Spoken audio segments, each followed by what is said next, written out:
Chapter 1052. Lionel sat in silence for a long while before he relaxed slowly. Well played. A small smile crept up on Lionel's lips. Truthfully, he wasn't sure exactly how valuable this piece of information was just yet, but he knew that it at least held a small bit of weight to it. At the very least, it was better than going around without realizing that there was likely a guillotine hanging over his neck. There's a 78% chance that the woman directing Elther and the others is her. It seems unlikely that there'd be anyone else with the resources and the forethought. As Lionel continued to read about the powers of the Milky Way and cross-reference them with the information Elther had told him about this mysterious woman, the percentage ticked upward until it sat nearly at 100% by the end of the Radix family's reading material. Lionel stopped reading for a moment and he almost laughed. There was a saying on Earth said the world was small. But could you really say the same thing about an entire galaxy? The latest _AP_SODIES are on the website. The Oryx had become one of Era's most important trump cards, but those hired guns were actually Lionel's own men. Even if right now it wasn't certain that they'd follow him, Lionel only needed to make a single sacrifice to ensure that this 50-50 chance would become a 100% chance of ruining Era's plot. It was simple as resurrecting Elther's father. Although Lionel couldn't guarantee that the Oryx King would follow him, what he could guarantee was that he'd be able to take over the Oryx from Era's hand. In addition, Lionel had already seen that man's character and his willingness to sacrifice. There was no way he would refuse to do Lionel, the man who gave both him and his son another chance at life, a favor. Lionel delicately formed dreamscape after dreamscape, building a complex web of interconnected information by the time the third day came to an end. When he was finished, he was certain that he knew more about the situation in the surrounding 9 or so galaxies than any individual in the Radix family did. I see, so things are like this. Lionel finally felt that he had gained a small grasp of the dimensional verse. The section of the universe he was in right now was dominated by humans. The Radix didn't know much about the strongest families, but they knew enough to understand that the most powerful existences here were of the 7th dimension, which made sense since information about the 8th was practically folk tale, if it existed at all. The latest _AP_SODIES are on the website. The section was known as Domain, and was known by races outside of it as the Human Domain or Humanity's Domain. Though there were other races sprinkled about this domain, like the Oryx or the Demons of Avalon, for example, over 99% of the population was human. This made Lionel wonder what other domains might exist, but the Radix family's scope was far too small to have this information, as it seemed that domains usually kept to themselves. A domain was broken into sectors, sectors were broken into galaxies, and galaxies were broken into quadrants which further fell into solar systems, and ultimately planets. Folds of reality were outside these common groupings because they tended to vary wildly in size. As for a sector, it could encompass anywhere from 10 to 20 galaxies, sometimes more depending on several factors. This sector, denoted by a string of numbers and letters by the Radix, was ruled by 3 powerful existences. Though ruled wasn't an appropriate term, it was more accurate to say that these 3 could move unopposed, but they didn't usually have a reason to pick on weaker powers. Surprisingly, one of these 3 powerful existences was exactly the Luxnix family. As powerful as Lionel's Morales family background was, in this sector of the universe, it would ironically be more beneficial to him to identify as a Luxnix than a Morales. The dimensional verse was simply too large to expect weaker powers to immediately recognize the hallmark of extraordinary lineage factors. It wasn't even certain if many would understand the snowy star owl when they saw it. I'm finally not too ignorant about how these things work anymore. Only took almost 5 years. The latest _AP_SODIES are on the website. Lionel laughed to himself and shook his head. Still, what was maybe the most fascinating about all of this wasn't the dimensional verse's structure. It wasn't the information on the Umbra or the Rain, and it wasn't even the fact that Era was most likely still alive. No. The most fascinating was the history between the Flora family and Radix family, not to mention the reason the Radix and Midas family seemed to be such a solid alliance. According to their history, this all began over a zone. Not just any normal zone, but a variant zone. In fact, that alone wasn't enough to paint the picture. Because the truly shocking realization was that it was a variant zone not for one of the three families, but rather a variant zone apparently related to the Silver Empire. If Aina had been there to see Lionel connect such dots, she would have been shocked as well. The Silver Empire? Wasn't that the fallen empire, whose zone Aina had entered just a few months ago? In fact, it was because of that zone in specific that Aina caught the eye of Richard's subordinate. Of course, Lionel had no idea about this. He only found the root cause of this turmoil to be fascinating. This could be considered to be a top secret of the Radix family. There was no doubt if more powerful existences knew that the variant zone of the Silver Empire fell into the hands of three comparatively fodder families, rather than the former ruler of this and multiple other sectors. It was impossible to tell how they would react. Visit. For a better user experience, however, maybe the greatest irony of it all was that this was the fault of no one else, but the Silver Empire themselves. Chapter 1053. The Silver Empire was indeed to blame for this. Because they manipulated their zones so that others couldn't learn their secrets. Their variant zone appeared in an obscure part of their empire rather than an easily accessible location. As a result, a zone that might have turned their fortune around fell into the hands of three small families who were still fighting over it to this day. According to the history, the ultimate treasure of the variant zone wasn't claimed by any one of the families. Instead, it ended up split, with the Radix and Midas claiming one half while the Florer family gained the other. Due to the treasure being split, neither group could gain the full and true benefits, and the result was what they saw today. Neither family was able to rise up to the level of the Silver Empire, but they weren't necessarily weak either. In terms of the power scaling of this sector, they could be considered to be in the dead center, maybe a tick above. The three families were definitely a restraining force on one another.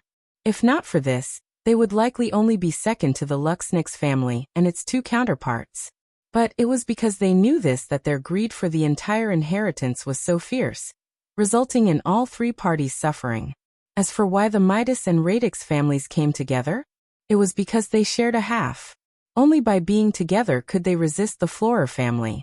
That also likely meant that the most powerful existences Lionel might have to face in this coming war were the Florer. Lionel's expression went cold as he recalled the practices of the Florer family. These were most definitely individuals that had committed too many sins to be left alone. Lionel took a deep breath and calmed himself. I've wasted enough time. I have to hurry or else all of this information will be meaningless. Visit. For the best know_vel_read_ing experience, over there. The process for entering the 8i branch will take about a day and you will need to. Lionel placed down his badge, causing the words of the individual before him to get caught in their throat. The older gentleman didn't know what to say for a long time, his gaze slowly arching up to meet Lionel's own. Realizing his folly, the old man shook his head. Ah, esteemed crafter. Forgive me for my rudeness. Please be on your way. A cold sweat covered the old man's forehead. He knew that crafters tended to have terrible tempers, and one as young as this was even more likely to fall into such a category. Even though it wasn't an exact science to tell someone's age after the fourth dimension, the fact Lionel could still look so young, and yet be a bronze crafter was impressive enough. Even the most talented force crafters this old man had ever seen were at least deep into their middle ages. However, Lionel just smiled, catching the old man off guard. He didn't even recover until Lionel had long since stepped into the teleportation platform and vanished. Did he just smile at me? That only meant one of two things. Either he met a rare, nice person, or had come home tonight to find his family nailed to stakes and decapitated. The old man suddenly felt the urge to run. The latest _AP_SODIes are on the website. Where is he? Who's here? Another old man with messy white hair rushed into a room as though his ass was on fire. No. His ass really was on fire. Somehow, no one had stopped him on his way here to point out that the back of his robes were quickly burning. Iselin, you're on fire. The middle-aged woman who had a cold sweat on her forehead identical to the receptionist from earlier flew into a panic. It was only then that the old man realized that he was indeed on fire. In fact, another few inches and his undies would be out for the world to admire. Iselin waved a hand, and the fire shot into his palm. What are you shouting about? Where's the sixth-dimensional ore? The middle-aged woman was speechless. Wasn't it you who shouted first? And weren't you still shouting now? The latest _AP_SODIes are on the website. Lionel chuckled at this scene but didn't seem to mind. He had thought of using the sixth-dimensional ore in his creations, but he felt that using it like this was actually far better. The 8-eye branch was the largest and most powerful of the Force Crafting Guild branches in the Milky Way. Information Lionel had thankfully learned from the Radix. Their reserves of riches made the Golden Path branch look like beggars, and their influence was far greater.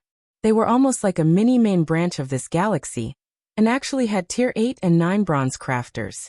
Of course, Lionel knew that this was actually a recent change. Not too long ago, the strongest crafters in the Milky Way were just tier 3 or 4 at best.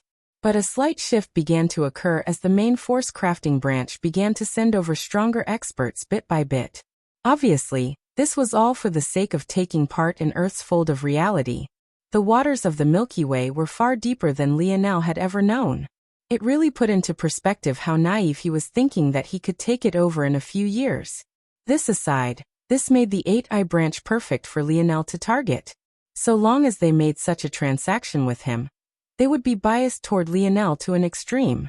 Not only would this give Lionel a large amount of funds, but it would make perfect use of the backdoor the Golden Path branch had paved for him.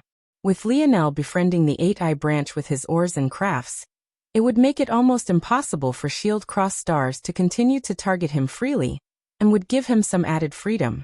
Lionel smiled and respectfully greeted Iselin. Visit. For the best no_vel_read_ng experience, Elder Iselin. I was indeed lucky enough to stumble upon a small ore of sixth-dimensional metals. They're of little use to me now, so I wanted to sell them to your branch. Chapter 1054. Yes. Excellent. Bring it out, I need to see it now. I'd like to see it. Iselin was truly too excited. He reacted almost like a child on Christmas Day. It wasn't that he had never seen a sixth-dimensional metal before. It was rather that he had never seen one that he would have the liberty of using and experimenting with. However, when he saw the metal Lionel brought out, he almost directly fainted from happiness. Is this refined? No, it's not just refined, it's perfectly refined. Iselin's hands trembled.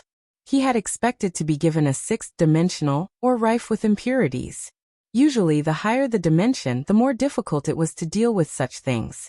Iselin was already prepared to lose at least half the ore's value due to his inadequate skill. However, this ore was actually perfectly refined. The refinement of ores worked just like it did for forces, not in practice but at least in theory. That was to say that ores became more powerful the purer their refined result was. In addition, the purer the resulting metal, the more powerful the subsequent craft would be as well. Most only had a single refinement technique they poured their heart and soul into for all their lives. However, Lionel had dozens at his fingertips, and he usually decided which to use depending on the metal he was working with.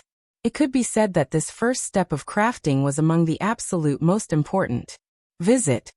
For a better user experience that said, it had to be remembered that this ore was already partially refined by Roxanne, though not perfectly. Lionel had only re-refined it after breaking it down into its individual parts and separating them out. Ultimately, Roxanne had 10 kilograms of sixth-dimensional metals in his body, of which there was just one kind. This metal was in foundation type or like herb ore, except rather than solidifying foundation like herb ore did, it instead increased explosive and penetrative power. It was exactly this or that allowed Roxanne to take his bronze crafts and make them no less lethal than mini silver crafts. While it might sound odd that Roxanne only had a single type of this, or, it made perfect sense. After all, Roxanne was ultimately in the fifth dimension. Even if his knowledge extended into the limits of silver crafting, there was a limit to what his bronze force would accomplish since it was in the fifth dimension.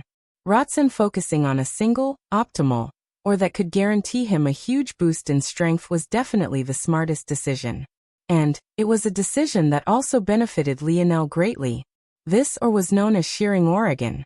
It was incredibly stable, stable enough for Roxanne to trust it within his own body. And it also only needed small quantities to qualitatively change the strength of even lower dimensional ores. For a bronze crafter like Iselin who didn't yet have the skill to form silver crafts, this ore felt like the most valuable thing he had ever seen in his life. It represented not just research potential, but also a windfall of funds to help him reach the next level. The problem with silver crafts is that those from lower dimensions have problems using them properly. They often take too much skill or energy, which is why people usually stick to their own dimensions in many cases. However, with this shearing ore, Iselin could make fifth-dimensional constructions with the power of sixth-dimensional ones. If he found the right buyer, likely a rich family wanting to pamper a weaker youth, the amount of money he could make would be enough to support him until he entered the legendary ranks of silver crafter. Visit. For a better user experience, Iselin was so excited that he wanted to kiss Lionel on the face. Your price. Name it. Name it. Lionel laughed beside himself. The childish eagerness of Iselin grew on him almost immediately. He had half expected for him to have to show off some of his own strength to ensure that he wasn't scammed or strong-armed, but he had never expected the head crafter of this guild to be so straightforward. I'm willing to exchange this 5-kilogram piece of shearing ore for 10 billion contribution points. What do you say? Lionel had chosen to keep 5 kilograms for him, and chose to give Iselin the other portion. However, he felt that this was more than enough to meet his needs. Deal. Iselin. The middle-aged woman who had initially met with Lionel, Alunia, was shocked. 10 billion merit points wasn't enough to empty their treasure store, but it was damn near close to that. Visit. For the best no_vel_read_ng experience, what are you screaming about, woman? Is 10 billion merit points not worth 5 kilograms of a 6-dimensional perfectly purified metal? This isn't an ore. Iselin was usually fairly easygoing, but having his expertise questioned wasn't something he was willing to tolerate. He was just a step from the quasi-silver rankings, but that didn't mean he had gone blind by greed. And there was a reason he didn't even try to strong-arm Lionel, and that was because he wasn't a fool. Such a young bronze crafter, even holding such a perfectly purified metal. Wouldn't he be asking for death if he actually dared to slight such a young man? Even if he was beaten to death, he wouldn't believe that there wasn't an absolute expert backing Lionel. Plus, beyond that, the price was fair.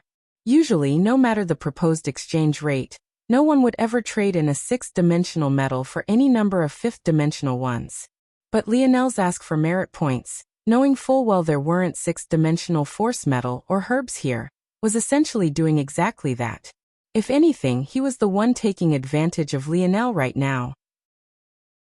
It felt like a godsend was brought straight to his door. But Alunia wasn't trying to question the dollar amount. The problem was that this transaction would stall the work of the guild branch as a whole. And if that happened, it might offend some of their more powerful backers. After all, those individuals in the shadows were why they had come to this backwater galaxy to begin with. This might spell trouble. Visit. For a better user experience, at least 2 more chapters coming later today. I'll try for 3, but at least 2 for sure. Chapter 1055. Iselin waved a hand. Stop, you're overthinking things. How this branch functions is irrelevant to them for now. In fact, it will probably be irrelevant for several decades. Iselin didn't say anything more since Lionel was right there. The only reason he had ever said so much was because he was getting annoyed and wanted to take the shearing ore away as quickly as possible, so that he could start his research. Of course, though Lionel knew more about such words than Iselin thought, he didn't show any particular reaction, simply handing the metal over to Iselin, who all but squealed with joy. As for poor Alunia, she was still worried but no longer dared to do anything. Though Iselin had explained things away so simply, Alunia knew that things weren't so easy. It would only take one curmudgeon to ruin everything, and in the worst case, Iselin might even lose his position as branch head. But at this point, Lionel didn't particularly care about it all. He was only smiling as he saw the points jump within his crafter's badge. With a wave to Alunia, he vanished, accelerating toward the storeroom with frightening speed. By the time Alunia realized something was wrong, she suddenly found herself all alone and speechless. Soon, she became a bit jealous of the both of them. The 8-Eye Branch's treasure store was far beyond what Lionel had seen in the Golden Path branch.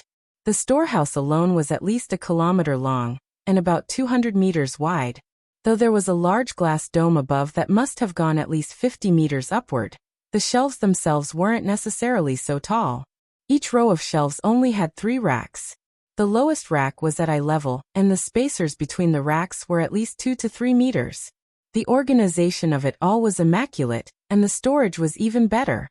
The latter was the best Lionel had seen aside from his own snow globes, which could be considered near perfect. These storage devices weren't able to freeze force herbs and ores in their optimal states, but they were all perfectly temperature controlled to provide the best environment for each. The latest _AP_SODIs are on the website. Being rich is nice. Just a single 5-kilogram piece of ore had netted him all of this. If Lionel wanted, he really could mostly clear out this entire storeroom. Not only did he had 10 billion points, but things here were cheaper than they had been in the Golden Path branch, so his points went further. It was like heaven for a crafter. Soon Lionel calmed himself. What he needed was a systematic method of crushing his enemies.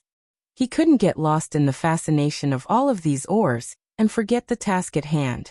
The first thing Lionel did was blanket the storehouse in his internal sight. In just a few breaths, he had a replica of the entire place in his mind, and could even map out the ideal pathways for reaching anywhere in the most efficient way possible.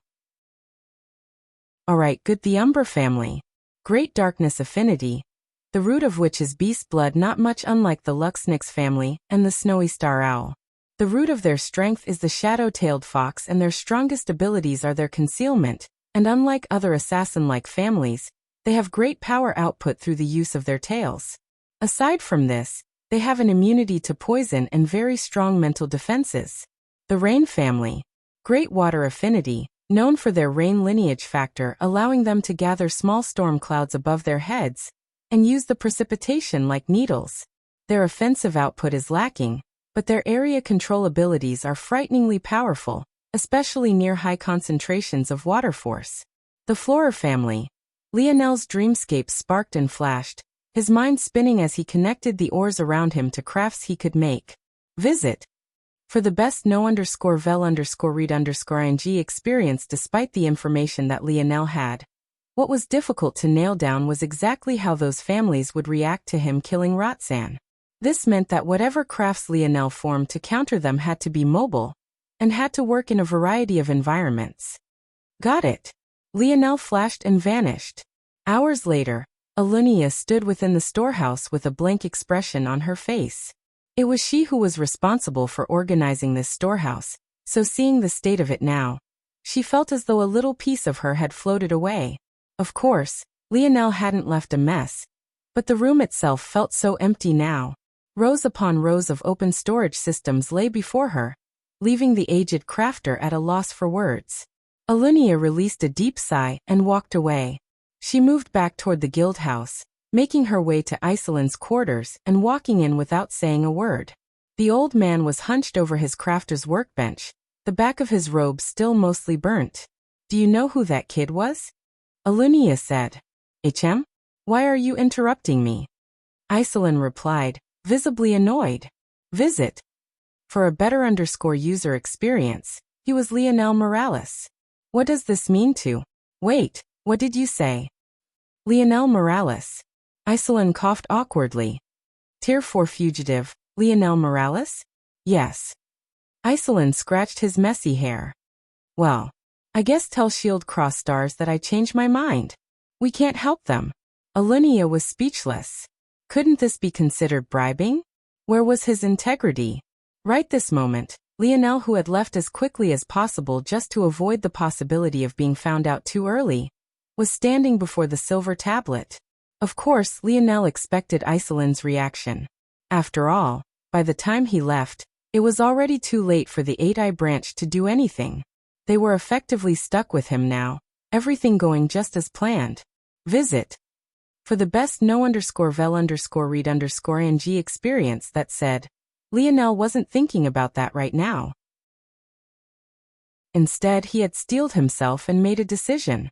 He had been saving up his energy to resurrect someone else, but the circumstances called for something different. Lionel stretched his hand forward. It was time to resurrect the Oryx King. Chapter 1056. The first thing that hit Lionel was the stench. It billowed into his nose and made his mind go blank. It was the kind of smell that could make a person pass out completely. But luckily Lionel was ready for this and didn't back down. The Oryx King's shadow slowly rose until he eventually towered over Lionel. When his gaze opened, an undisguised majesty swept forth, crashing against Lionel in waves. It was as though they were two polarized magnets set to the same path, repelling one another violently. If Lionel had been ready for the first wave to hit him, he had most definitely not been prepared for this second. However, even while being caught unprepared, Lionel's feet remained rooted to the ground. He felt something subconscious within him that made him feel like a step back now would mean a permanent step back for life. The Oryx King seemed to feel the same thing as he too didn't take a step back. Compared to his son, his reaction was much less confused, maybe due to the fact that he immediately entered a state of fight or flight because of Lionel's appearance. A human? No, this boy. Right then, the Oryx King seemed to remember everything up until the very moment of his death. The pores of the Oryx King closed, causing the pervading stench to recede and disperse in the air. He was used to dealing with humans, so he was aware that his own smell was a bit much for them to handle. If he disliked the human, he wouldn't bother to show this empathy. But clearly he had a good impression of Lionel. His head tilted down, his gaze landing on the silver tablet. A touch of a complicated emotion colored his irises at that moment, a sigh leaving him. So it really was this thing. Visit. For a better user experience, Lionel's gaze narrowed. He suddenly remembered that during his time in the Valiant Zone, Elther had come to him to convince him to stop attacking the human kingdom, or else the Oryx would be forced to pincer him from the back. Back then, Lionel had realized that the Oryx kingdom obviously feared the humans for some hidden reason, and it wasn't until after he learned of the silver tablet's existence that he understood exactly why. You knew about the existence of this thing?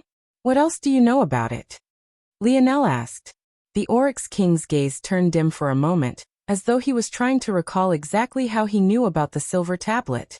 But he realized that there were suddenly holes in his memories, almost as if he hadn't experienced these things personally, but rather that someone had told him he experienced it. Lionel had expected something like this. After all, in a variant zone, the location was the future, but it wasn't a future that was set in stone.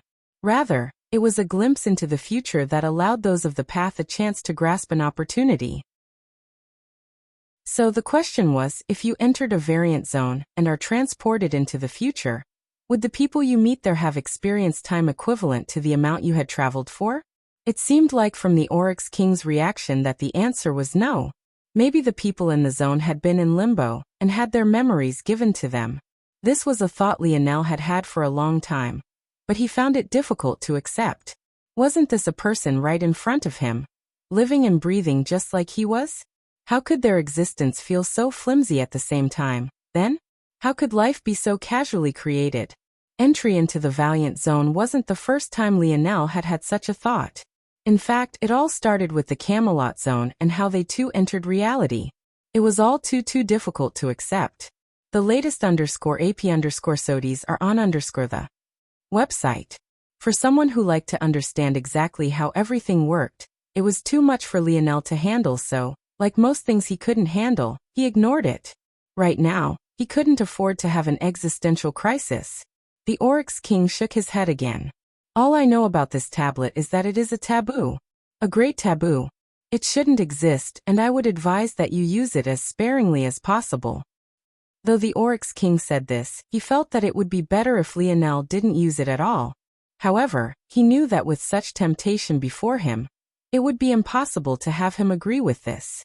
Lionel remained silent for a long while before he sighed. It was impossible for him to not use this tablet. It was too important to his future thoughts and plans. He couldn't be a passive observer anymore. Oryx King, I need your help. Lionel explained things as clearly as possible, not leaving out any details. So you need me to take control of the Oryx, but haven't you forgotten something very important? I am only of the quasi-fifth dimension. In fact, from what it seems like here, even you are more powerful than I am now. Ruling without sufficient strength isn't ruling at all, it is being a figurehead. The Oryx King gazed toward Lionel deeply. It was clear that he believed that this was exactly what Lionel wanted him to be. Visit. For a better user experience, I will help you enter the fifth dimension, Lionel said. In addition, you are an Oryx who has completed your hyper-evolution, so your talent is greater than theirs. This breakthrough will make you far stronger than anyone they have currently. Also, I hope that you and Elther will choose to follow me, but I'm aware that it isn't something I can strong-arm you into doing. Instead, I hope that in exchange for this favor, that you will help me until this war ends. After that, you can make a decision. Follow UHM? The Oryx King looked toward the tablet blankly. Within the human domain, species like his were at a disadvantage. It was impossible to grow without the backing of a human, but it was also impossible, normally, to find a human that wouldn't treat them like cattle to be reared and used. As for the kind of person Lionel was, the Oryx King didn't know. He had a good impression, but a good impression wasn't enough for a king to make a decision. At the same time, though, he was also keenly aware that whether the rest of the Oryx Kingdom was resurrected or not lay in Lionel's palms. Why would Lionel continue to spend resources resurrecting people who had no intention of following him? Even if he had a kind heart, he would probably go through all of the humans first, and who knew how long it would take to get to them? All right.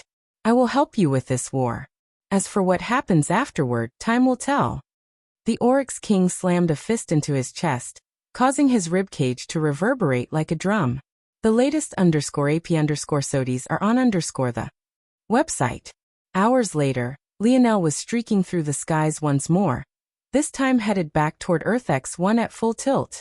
Since those families wanted to play, he would play. By the end of today, he'd clear Earth X1 of all foreign existences. Chapter 1057. Lionel slowly walked through a thick forest, his bare feet sinking into the nutrient-rich soil, and making him feel as though he had truly become one with the earth around. Something about the wonderful smells and fragrances in the air made him feel particularly at peace, as though nothing in this world could stop him. Halt! The sudden voice was like a clap that should have stunned Lionel out of his odd state. And yet, Lionel himself didn't seem to notice it at all. His chest rose and fell with a steady cadence, his eyes half closed and his blood gliding through his veins with a silent smoothness. In that moment, an arrow shot for Lionel. The voice that had spoken earlier was one of the many scouting units on the periphery of this base. Normally, this individual would have shot first and asked questions later, but the appearance of a boy wearing sweatpants in the middle of the forest caught him completely off guard. No matter how he looked at it, Lionel didn't seem like an enemy. Realizing this mistake, though, the scout no longer hesitated. This reaction was far too weird. Even if Lionel was a normal boy, they had most definitely not sent any normal people here to attack Earth. So it was clear and obvious that no matter what, he wasn't one of theirs. In that case, he would attack first. But the result was completely out of his expectations. Lionel, who had been leisurely walking at a pace that hadn't deviated for even a moment, came to a sudden stop. If things continued like this, the arrow would miss him entirely. The latest _AP_SODIES are on the website. The scout was taken off guard. But he quickly recovered. He realized that his intuition was correct. Lionel couldn't possibly be a normal individual. A deep sneer took hold of his features as his finger curled upward. There was a reason he was chosen to be a scout. Not only was his internal sight powerful, but his ability was quite helpful for his marksmanship. The arrow suddenly curled upward. It couldn't change path enough to pierce Lionel's chest, but it could definitely tear a hole through his kneecap. By that point, the end of the battle would already be in sight. The scout expected to see Lionel's calm expression finally break, and for there to at least be some panic or sudden movement in those final moments. But reality was completely outside of his expectations. Not only did Lionel show no fear, he didn't move a single inch. Clang! The arrow tore through Lionel's sweatpants and seemed to have pierced him. But not even a split second later, the sound of metal clanging against metal resounded through the forest. Lionel took a step forward, his body flickering with dense bronze runes. The sun hanging high in the sky, partially masked by a few white clouds, sent beams through the dense foliage that rebounded and reflected off of his skin. A slight wind whipped by, pressing Lionel's already tight compression shirt even more firmly onto his body. The outline of his torso made it obvious that his already toned stature had become even more so, even the line of his muscle fibers being clear beneath the fabric. The latest _AP_SODIES are on the website. Lionel's fingers lightly reached out for the air, causing the arrow, which was now flipping through the air, to suddenly come to a stop, pointing directly toward the scout in the distance. The metallic tip trembled as the scout tried to retake control of his own arrow, but he immediately realized that it was futile. The scent of death loomed over him, his heart quaking beside himself. Enemy ATT. PCHU. The scout never saw how the arrow closed the distance. His voice came to an abrupt stop, the gurgling of his blood filling the once silent forest. Things fell into a peaceful quiet once more, but this only lasted for but a moment before the blaring signs of horns raged through the trees. The sound was so loud that the leaves rustled and were stripped from their branches while birds and beasts alike scattered, running for their lives. Lionel didn't seem to notice the noise at all, his finger beckoning forth once again. The arrow that had just pierced the scout's head suddenly whizzed back toward Lionel, changing direction abruptly and shooting off into the distance. Once after another, cries muffled by the blaring sounds of horns resounded. And yet to Lionel, each might as well have been right by his ears. The latest _AP_SODIES are on the website.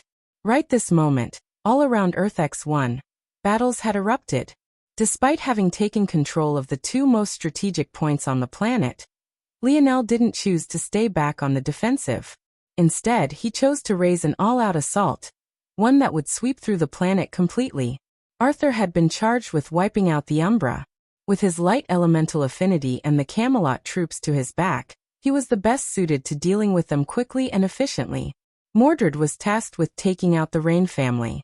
Her area of control magic was the best among the Earthlings Lionel knew and had a chance to counter the Rain. At the same time, the strong bodies of the demons who followed her were perfect to deal with the advantages of them as well. Lionel's brothers were tasked with clearing Earth-X, one of all Flora family members. These were maybe the strongest experts on this planet, and they were individuals that deserved the attention of as many upper-class talents as possible. Lionel had full faith that his brothers would be able to send them away with their tail between their legs. This only left the remnant of the Krars. This task was left up to Lancelot, and what remained of the knights and mages of Camelot. This group would have, by far, the largest numbers and would be perfectly equipped to counter the large number of Krars.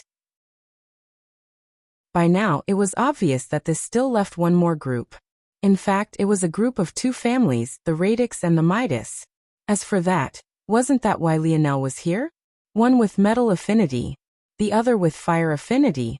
For such an enemy, Lionel Morales alone was enough. The latest _AP_SODIES are on the website. Second chapter coming. Chapter 1058. Bang. The first line of defense crumbled, clearing the forest of trees to reveal a mighty metal fortress. With every step Lionel took forward, a silver armor slowly manifested, following the upward trajectory of his bronze halo, and coating his body 1 inch at a time. The instant the last of Lionel's hair vanished beneath the helmet of silver, a flourishing spatial domain swept over the surroundings. Right then, it felt to all those in the surrounding several kilometer radius that every effort to move took twice the speed, twice the power, twice the will. On the top of the enormous bronze metal fortress, several ballistae aimed for Lionel, each controlled by an individual. Though the Radix and Midas hadn't thought that anyone would attack them so blatantly, that didn't mean that they weren't ready. Even as Lionel's domain fell, they reacted quickly. The arms of the marksmen bulged and pulsed as they swung the huge machinery toward Lionel. Their blood pumped and veins threatened to burst along their foreheads. They were strong men and women to begin with, but the abilities of Lionel's divine armor made it feel like they were toddlers trying to pick up something heavy. Lionel's steps didn't slow. The looming metal gates made him sigh inwardly. He had already expected that he wasn't the only one capable of quickly building up a fortress, so that wasn't what made him react this way.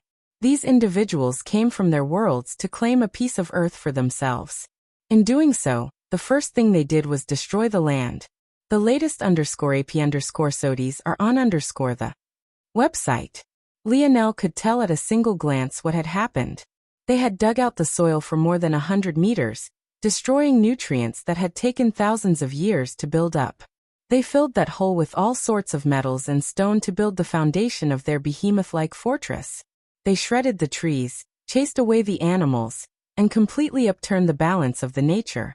There wasn't a single ounce of respect. Bang! Lionel vanished. In that time, tens of ballistae sent violent beams of energy, drawing a line through the land where Lionel had just been. The massive arrowheads dug deep into the rich soil, causing an eruption of it to be thrust into the air, all while uprooting several trees. It seemed at first glance that Lionel had already been hit. The timing was simply too perfect. By the time the marksman realized that the weight of Lionel's domain hadn't vanished yet, it was already too late. Two heads flew into the air, sparkling fountains of crimson following their arc. Lionel lightly stepped onto the top of the fortress, his armor releasing gentle clinking sounds as he touched down. Space Elemental Master. Visit. For a better user experience, the shout rocked the fortress. The weight of such words were heavy to the greater dimensional verse. The rarity of such existences couldn't be understated, and their impact on a battlefield was even more exaggerated than their rarity. However, due to this, how could powerful families not have certain counters? The moment the words fell, a strong churning took hold of the fortress. It was subtle to most, but Lionel's internal sight had already been placed on high alert. The moment things began to change, he sensed the shift of force and realized that it was being deployed toward a large-scale force art. Lionel concluded his deductions in an instant and sprung into action even faster. His twin-bladed spear had already appeared in his palms, the gaze beneath his visor having touched upon a startling coldness. He no longer saw life and death, he only saw numbers and their computations. Lionel kicked at a ballistae, sending it flying across the ramparts. Under a combination of his strength and his metal control, the heft of the projectile system alone crushed everything in its path. The harsh sound of screams and shattering bone and flesh resounded. Lionel didn't stay to watch the end result, nor did he need to.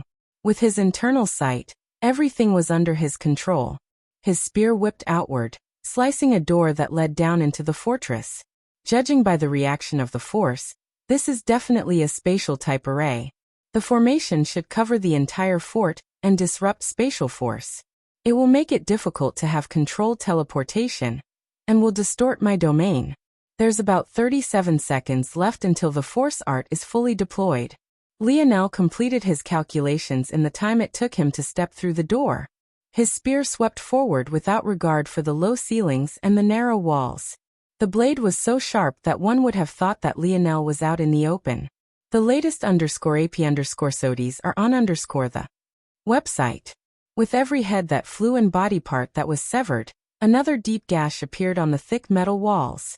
In fact, sometimes Lionel's movement was so quick that he would have taken 2 to 3 steps forward before the blade mark even appeared. Level 2 spear force seemed to be unstoppable. Even as warriors rushed up the stairs, thinking that the enemy may very well still be beyond the walls, they found themselves adding to the pile of flowing blood and flesh. Within the depths of the fortress, the upper management of the Radix and Midas had already been alerted. With Libli captured, things should have fallen under Dinmo's control. But in reality, things were being run by an elder individual of the Radix family, as Libli knew well that Dinmo couldn't be trusted with such things. In fact, Dinmo was currently being shackled and jailed. When he learned that Libli was captured, he had wanted to rush out as fast as possible to get her back. But he ended up being held back by others who said that would be a foolish choice. Dinmo didn't even like Libli very much, but he still became furious.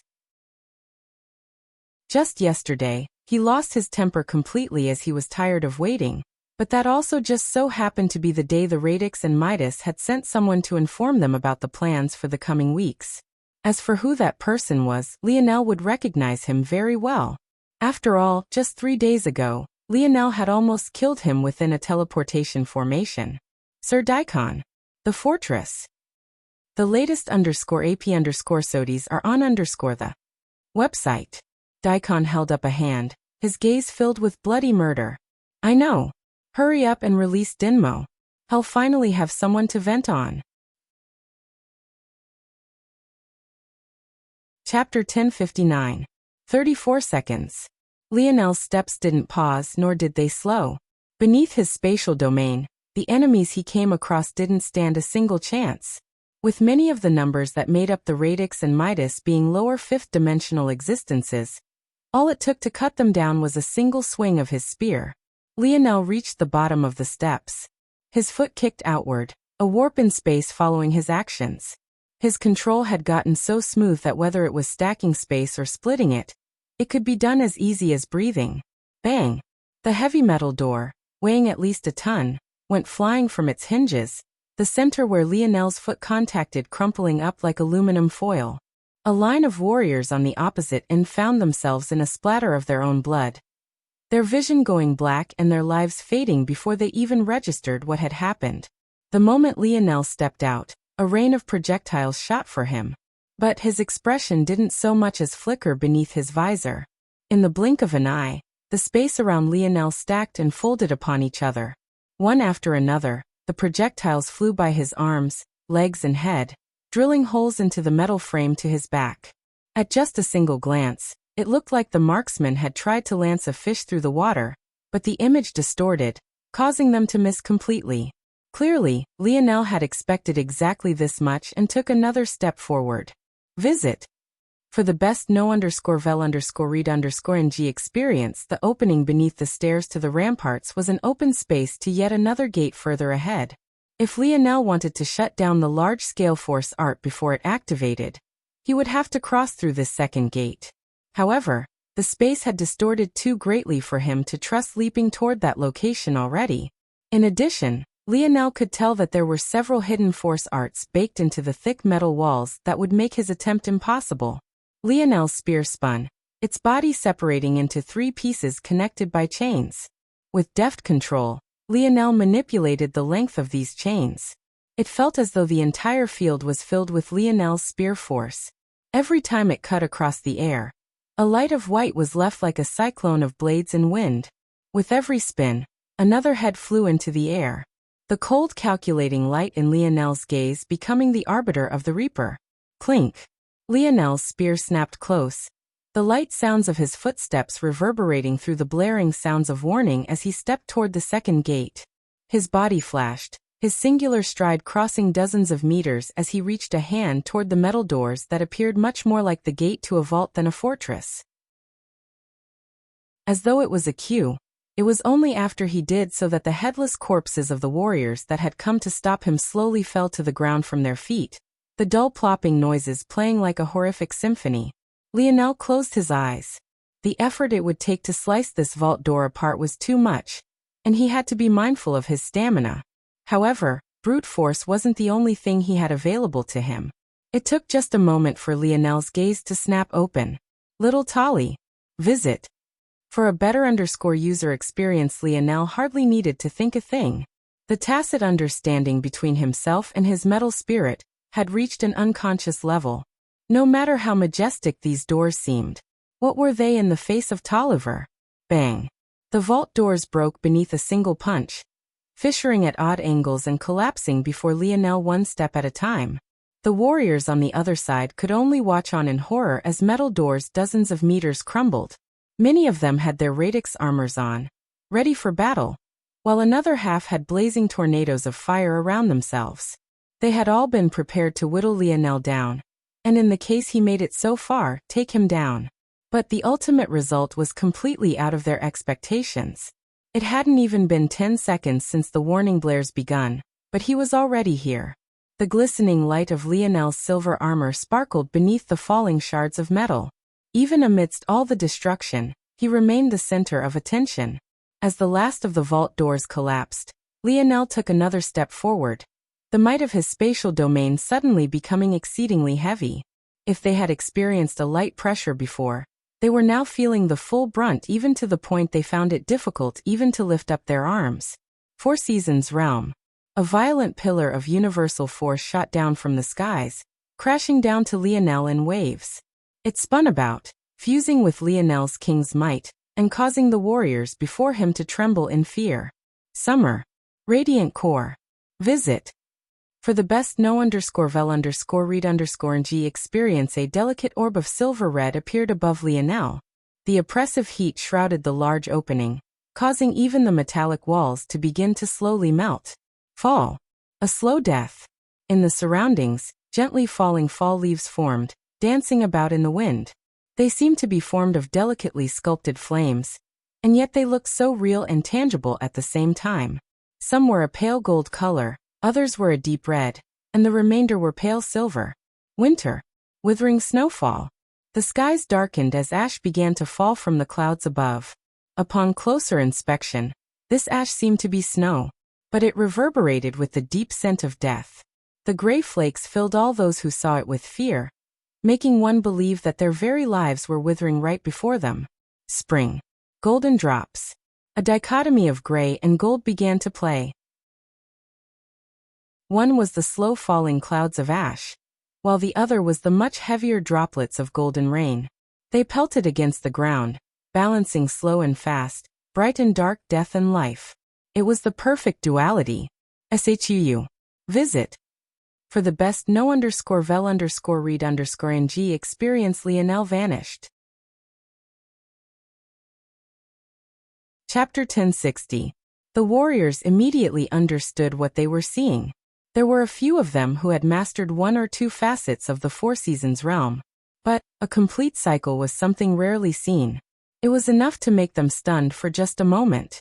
It had to be remembered that just because many people of Earth had grasped the full cycle, including Old Man Hutch, Arnold and Noah, to others, even in six-dimensional worlds, they may very well go their entire lives without meeting even one such person. However, that was all it was, rare. It wasn't enough for them to feel fear, or at least it shouldn't be. The Four Seasons realm was good for helping someone of the fourth dimension to cross the barrier and challenge those of the fifth. But, after stepping into the fifth dimension, it should have become less useful than true fifth-dimensional force. So, why the hell was it that this Four Seasons realm seemed to be so powerful? Before they could even get their answer, Lionel had appeared before the first Radix family member. He was a man of Tier 6, and an individual greatly confident in his strength. If not for this, he wouldn't dare to stand at the vanguard and hold his ground. He reacted quickly to Lionel's arrival, swinging a chainsaw arm down toward Lionel. Though his confidence had waned somewhat, it wasn't enough to erase decades of training. There was simply no way that he would freeze up in such a critical situation. Unfortunately, Lionel's radiant core appeared before the swinging chainsaw. A strong repulsion force suddenly formed, powerful electromagnetic forces bombarding against the assault, until it found itself completely unable to move forward. At the same time, the heat was so overwhelming that the warrior felt as though his own mech suit had become an oven, his components melting all around him. The latest _AP_SODs are on the website. He was stunned into silence. Ow. How could it be so hot? These were the last thoughts he had before Lionel's spear ran through the back of his head. Before he had even fallen, Lionel had shot away, a path of gold appearing beneath his feet. Everywhere Lionel appeared, his radiant core would lead his vanguard. Its abilities seemed to practically be untouchable. Its repulsion forces were exceedingly strong. The heat it gave off was even stronger, but its hidden danger was even more devastating than any of this.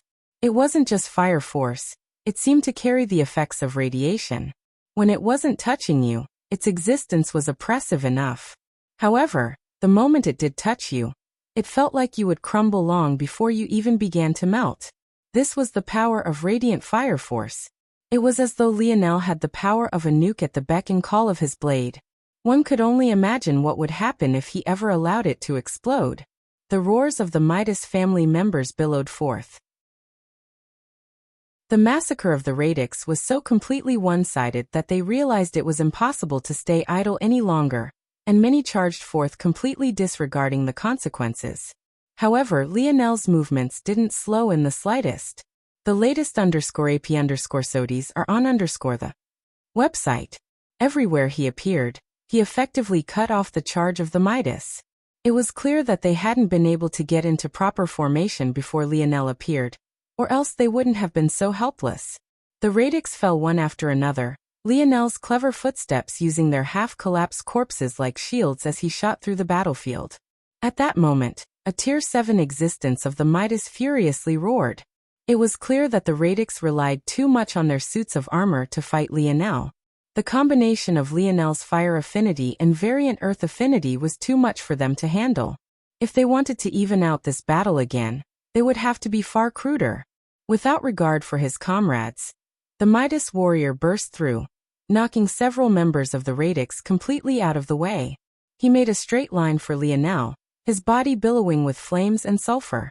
There was something decidedly murderous about his eyes, and there was an explosiveness beneath his muscles that caused the layered space around Lionel to crack and crumble. But it was exactly then that the most horrible sight the Midas and Radix had seen since this war began occurred. A light breeze passed by, causing a gentle fall of ash to press against the cyclone of flames around the warrior's body. It seemed for a moment that he would just be able to shrug them off, but the reality was completely out of his expectation. Just the delicate petals of ash seemed to suffocate the flames like a blanket.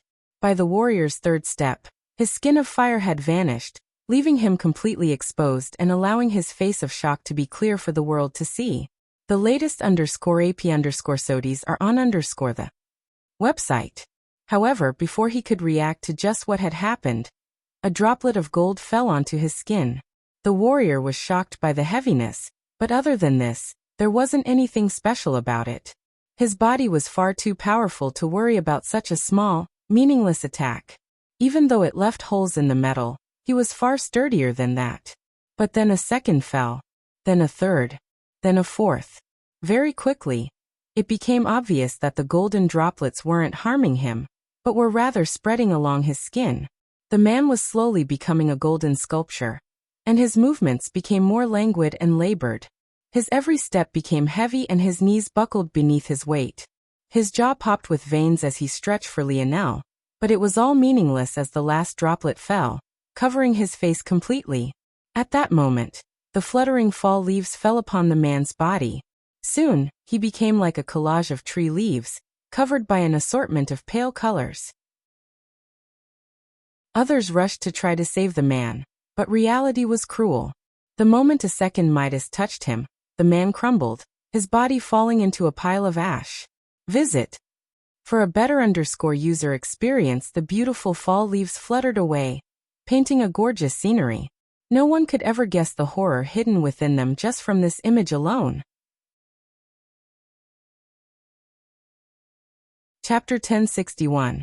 The Radix and the Midas were shocked to the point of not knowing how to react. Wasn't universal cycle comprehension supposed to be supplementary? It could form all of these pretty pictures and sights, but ultimately they would just be that. The true lethality of it all should have been hidden within the fists, weapon or element of the person using it. However, completely out of their expectations, Lionel's Four Seasons realm actually had attacking potential all of its own. The worst part was that Lionel had made them think that it was completely harmless by making it so that none of them were attacked previously. Also that he could completely catch them off guard when it was far too late. The worst about this was that aside from some loss of focus, none of the strength of these abilities rested on Lionel's shoulder. Because they were manifested by universal force, Lionel's stamina was practically untouched. With the strength of his mind, how could he not sustain the images and artistic conceptions of a realm that even fourth-dimensional existences were capable of using? And now that the cat was out of the bag, he had no need to hold back any longer. Bang! It felt as though the skies had opened up. The snowfall of ash, the rain of gold, the fluttering of leaves, it all came together to paint a gorgeous but deathly picture. In the center of it all, Lionel became like a reaper, the lantern of which was none other than his radiant core. Everywhere it went, it repelled attacks, burnt the ground to a crisp, and unleashed waves of violent radiation that made one's skin curdle and boil. The latest _AP_SODIES are on the website. The results were absolutely horrific. The synergy between Lionel's spatial domain and his Four Seasons realm turned the Radix Midas fortress into a disaster world of its own. Withering snowfall made it almost impossible for anyone other than Lionel himself to gather and use force. Golden drops turned poor unsuspecting, otherwise valiant warriors into gold statues that froze the horror on their faces. And finally, a slow death whistled by their ears, crumbling what remained of them to ash and leaving absolutely nothing for them to be remembered by. 7 seconds. Lionel's body was like a fluttering wind, calculating every angle of the battlefield, every line of sight, and every powerful strike. It looked to an outside observer like he was battling hundreds of warriors all alone, but the cleverness of his steps made it so that only at most 4 at a time could even dream of aiming for him. At the same time, the various stacking effects of his area control skills made it almost impossible for these 4 to gain any sort of support. Lionel's toes lightly tapped against the ground, the halo above his head vibrating slightly as he vanished. When he reappeared again, he stood in an inconspicuous location, the winds around him growing violent to the point they could be seen with the naked eye. Lionel rose his spear in the air, surges of force brightening around him.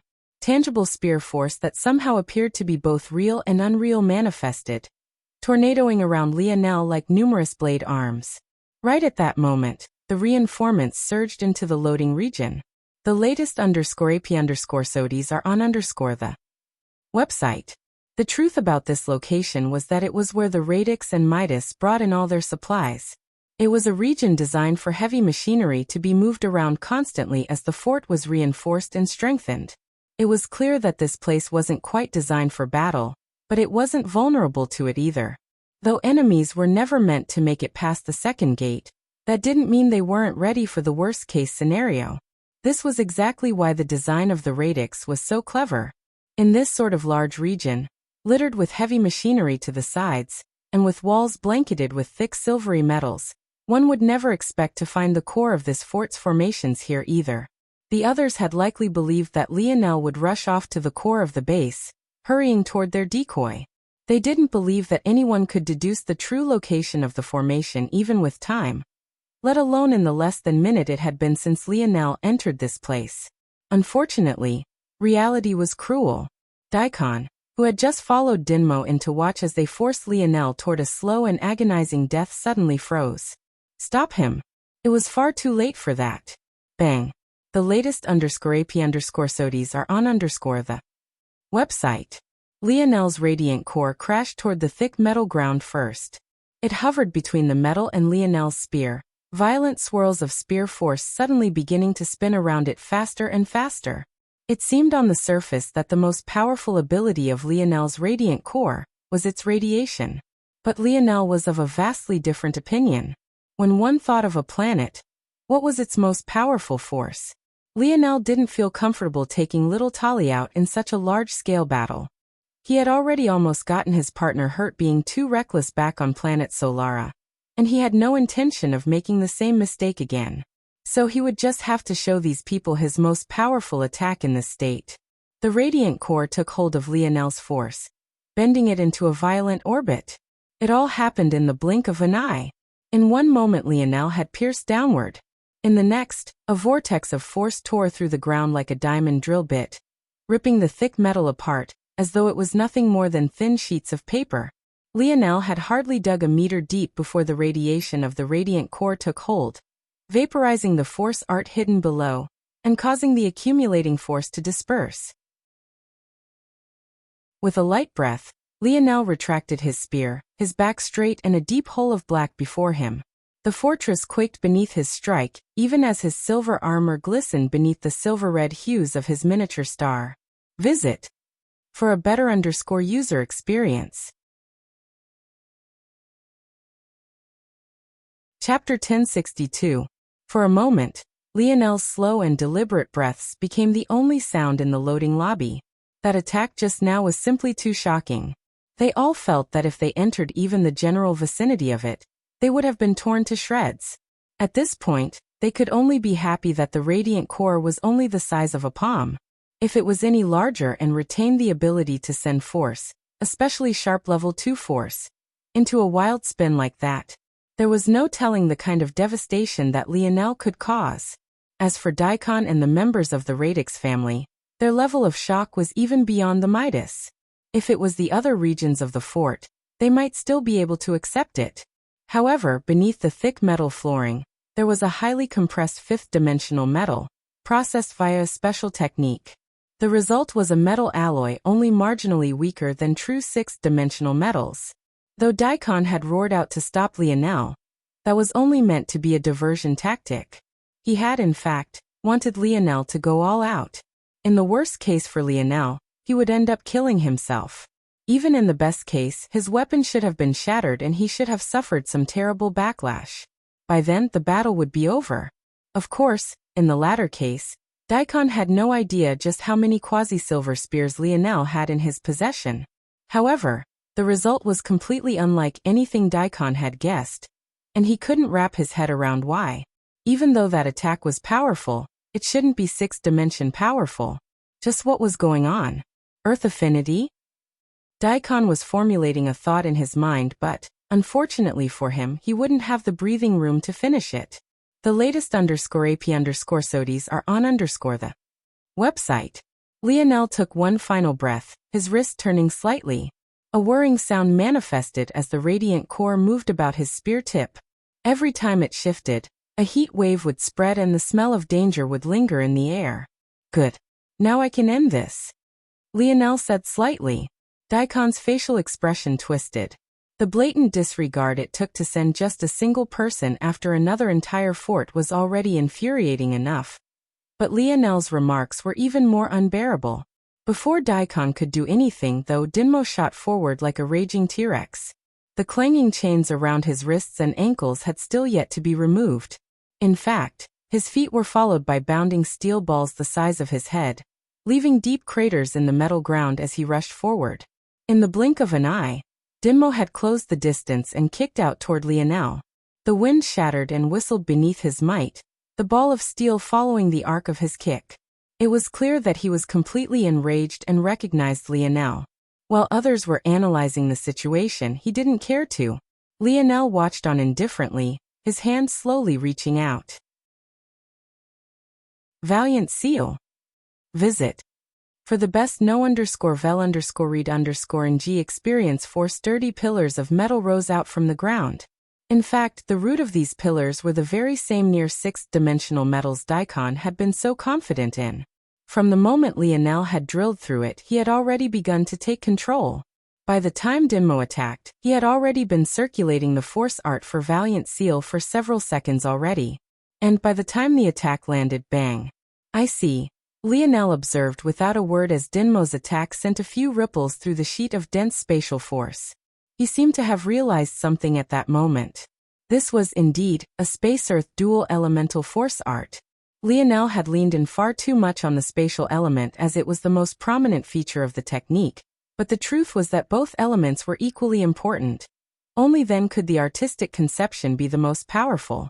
Until now, mostly due to circumstance, Lionel was always conjuring his Valiant Seal in the air, and sometimes he wouldn't even use the earth element at all. It was only this moment when Lionel finally properly infused the pillars into the ground as they were meant to be used that he realized just how powerful this technique could truly be. In fact, even the stamina drain was far less.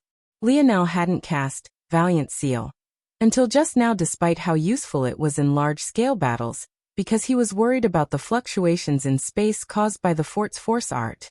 But now he realized that his Valiant Seal was the perfect counter to it right from the very beginning. Visit.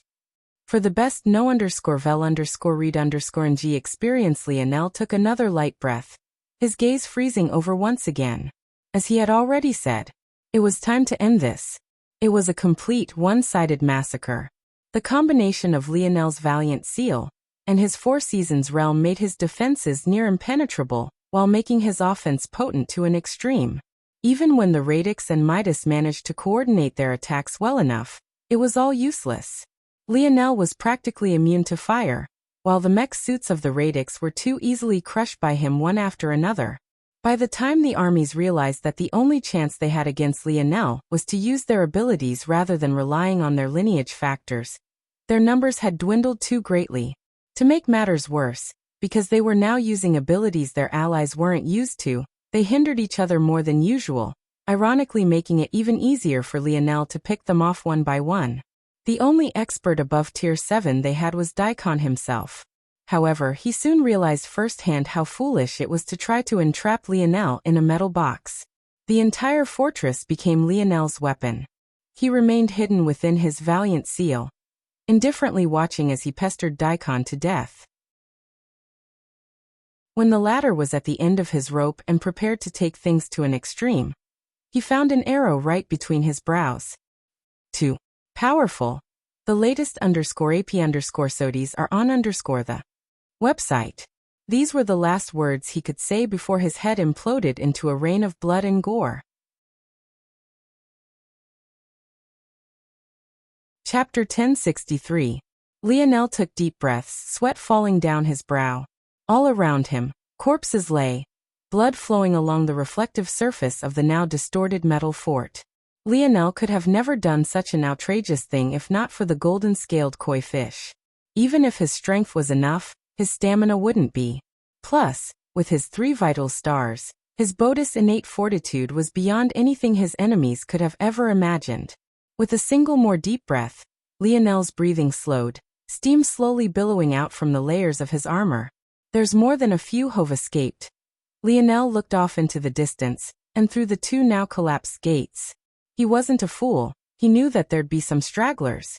But just because he didn't usually spread out his internal sight several hundred kilometers for the sake of conserving his stamina, that didn't mean he couldn't do so.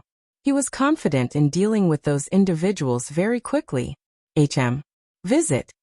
For the best no_vel_read_ng experience, Lionel gaze shifted, landing on the body of Dinmo. He's alive? Daikon was most definitely dead. There was no way that anyone could survive having their head imploded like that. Well, maybe not nobody. At the very least, Era somehow managed to survive having her chest destroyed. However, Dinmo himself seemed to have survived Lionel's assault. With deliberate strides, Lionel made it to Dinmo's side and looked him up and down. Truthfully, Lionel was very interested in completing the Silver Empire's legacy, but not for himself. Lionel wasn't entirely sure what the complete inheritance was. However, logically speaking, it should be very powerful. Though there was a chance it could be mediocre as well. It had to be remembered that the Silver Empire, at its peak, controlled several sectors all to its own. It was a powerhouse of epic proportions, and though Lionel hadn't asked the dictionary about it just yet, not having really had the time to focus on miscellaneous things, Lionel wouldn't be surprised if this Silver Empire rivaled, or even surpassed the Morales family in the past. Visit. For the best no_vel_read_ng experience logically, then, a variant zone triggered by the coming crossroads of such an empire would be life-changing. After all, variant zones were depictions of a possible future, and appeared when an empire or world had to make a decision that would decide its future life and death. Functionally, variant zones were the safest zones to enter. After all, they had to facilitate the hope of their generations. Why would it be made purposely difficult? So what was the problem then? Well, the main issue is the fact that the zone landed in the hands of the Florer, Radix and Midas families to begin with. A variant zone's ease extended to the ability for its people to find it as well. It could be said that if Aina's luck wasn't extremely good, she as an outsider would have never had a chance at the Zone of Terrain's people. This made it obvious that the zone manipulation of the Silver Empire had led to all sorts of odd downstream effects. In that case, who was to say that the zone's rewards were as powerful as they should be? The only way for Lionel to find out would be to combine them into their true form and observe the outcome. If at the same time, Lionel could get the helpers he would need for the Morales family's air wars, then that would be a major plus. Whether or not he could actually do such a thing, though, was still up in the air. Visit. For the best know_vel_read_ing experience with the state of things, there was no way for Lionel to trust these people in battle. In addition, even getting them to fight for him would become a tall hill to climb. After all, what was he supposed to say? Sure, I massacred your people, but clearly you attacked first? That might sound logical, but when you were dealing with the emotions of others, things were rarely if ever so clear-cut. Still, Lionel had already begun to weigh his decisions on a basis of risk versus reward. He was likely far behind those other heirs, whether it was in development, connections or starting point, he was severely lacking. If he didn't take risks, it would be nothing more than a dream to compete against them. In addition, on that stage, he would no longer have the advantage of talent and bloodline that he had been mostly relying on to this point as well. If Lionel learned anything from Kira, it was that comparing the talents of his corner of the dimensional verse to the true grand stage of humanity's domain was nothing short of foolish. Lionel had just defeated an entire army of existences between the Tier 4 to Tier 7 just now. If he tried to do the same to an army of comparable dimensional level from the Morales family, he wouldn't have even made it through the gate. Of course, if Lionel knew that he was also the youngest of the Morales family's 7 heirs, he would only be able to smile bitterly. Lionel shook his head, unconsciously looking down toward his right hip. Had his innate node not been taken, it would have been able to grow with him. Instead, because he rashly tried to form a 10th node out of it, it grew out of his control, and now he couldn't even use his own strength. Even after entering the 5th dimension, Lionel wasn't sure how long it would take for his own power to truly be his own power again. Visit. For a better user experience, his gaze flashed with killing intent, his pale violet irises flickering with a crimson light. Lionel retracted his hand, realizing he almost crushed Dinmo's shoulder. With a single movement, Lionel tossed Dinmo into the snow globe. He would deal with the future when it came. Right now, he couldn't get ahead of himself. He couldn't make Earth the center of his kingdom if it was taken by others. Now could he? First, he had to destroy these invaders. Chapter 1064. Lionel looked around the fort. It was a good opportunity and a wealth of riches, however it was also troublesome as well. With how large and thick the walls of this place were, it would take even little Tali a few hours to work through all of it. No, I can't leave things like this. What would be the point? Wouldn't it be too foolish if he cleared this place of all its defenders, only to leave it and find more Radix and Midas had moved in? By then, it would be like he hadn't done anything. Lionel didn't have time to deploy a planetary force art like Planet Solara had had. As such, it was too easy to move in and out of the planet's range. If Lionel left things here like this, the results were too obvious. Little Tali'll be back. Lionel tossed little Tali at the massive fort and vanished. He still had a few Radix and Midas to hunt down. By the time Lionel came back, the fort was razed to the ground, leaving nothing but a deep square down to the bedrock of the planet. Within this deep pit, large, perfectly spherical piles of metals lay. Just from these piles alone, there was over 500,000 kilograms of herb Oregon visit. For the best know_vel_read_ing experience, Lionel was speechless. Every single last ounce was 5th dimensional. Was this the wealth of a 6th dimensional world? This wasn't even meant to be their main fort. They originally wanted to claim one of the lake crossings. Just what kind of behemoth would they have built over there? At this moment, Lionel could only feel inadequate. My bounty was only 10,000 kilograms? Am I just a petty criminal? What the hell is this? Compared to the piles of herb ore, the rest was practically worthless to Lionel.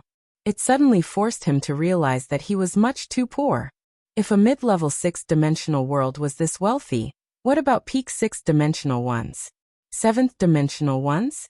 Peak 7th dimensional ones like the Morales family? Lionel was truly speechless. He had been controlling little Tali from afar with his internal sight, but he didn't truly register just how much there was until right this very moment. And despite all of that, Lionel felt that it was completely useless. He could probably buy a whole planet with this amount of money in the Milky Way, but what was the point? It took this moment for Lionel to realize just how small his scope on things was. Visit. For a better user experience, he was scratching and clawing for wealth in this tiny little corner of the universe, while there were real whales out there laughing at his efforts. Even his own grandfather was probably laughing at him. He didn't even have to lift a finger to make thousands of times what Lionel had to lay his life on the line to get. Why did he waste his time going for these small fry, then? He was worrying about the wrong things. No. It wasn't that he was worrying about the wrong things, it was rather that he needed to work smarter, not harder. He was wasting his efforts and had to target the appropriate things. What good was it to build a shop on Earth, so he could accept the patronage of people even poorer than himself? It was a waste of time. Noted, Lionel thought to himself. Lionel took the pillars of the near sixth-dimensional metal and placed them within a spatial ring. Then he stored the herb ore away before sweeping a gaze over the remaining metals. Unsurprisingly, they were all related to defense, whether that was force absorption, shock absorption, or just overall sturdiness. They would be greatly helpful in upgrading the cubes, but Lionel had a feeling that the next wave of battles wouldn't be occurring on Earth X1. Lionel sent his senses toward the silver tablet. He didn't want to do this, but he knew that he would have to. His current strength wasn't enough, and if he wanted to use his trump cards, he had no choice. Before, he hadn't had enough resources to do it.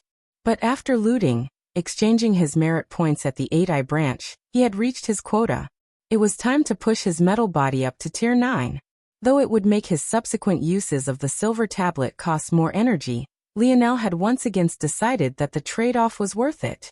The latest _AP_SODIs are on the website. Not only this, but he would also have to use the silver tablet for one more thing. Once that was complete, the rest would be left up to fate. Not that Lionel had any intention of relying on such an enigmatic thing. Little koi fish, it's time to work. The battles across Earth X1 began to end one after another. The shock of Earth's sudden and aggressive counterattack left the invaders stunned. They had never expected that Earth would choose to do this despite having the clear defensive advantage. Their aggressiveness was outside the calculations of even the Radix, let alone the others. But this was only the tip of the iceberg. Each assault unit was seemingly equipped with perfect counters to them all. The Umbra suddenly found that it was difficult to call upon dark elemental force. The rain suddenly found that the weather itself was fighting against the formation of their clouds. The Krars was steamrolled, the number of machinery overwhelming their great population, leaving them without a choice but to surrender or be massacred. Each experienced a fate worse than the last. Visit. For a better user experience, reports of what was happening on Earth X1 returned to the approaching fleet of invaders as they cut across the stars. But it only served to accentuate the counterattack of those on Earth X2 as well. Those invaders experiencing a story that was all too familiar. Fury bubbled forth as the fleet traveled through the depths of space, hearing the cries of their fellow clansmen ringing in their ears. Their blood boiled. They wanted nothing more than to see Earth dyed crimson.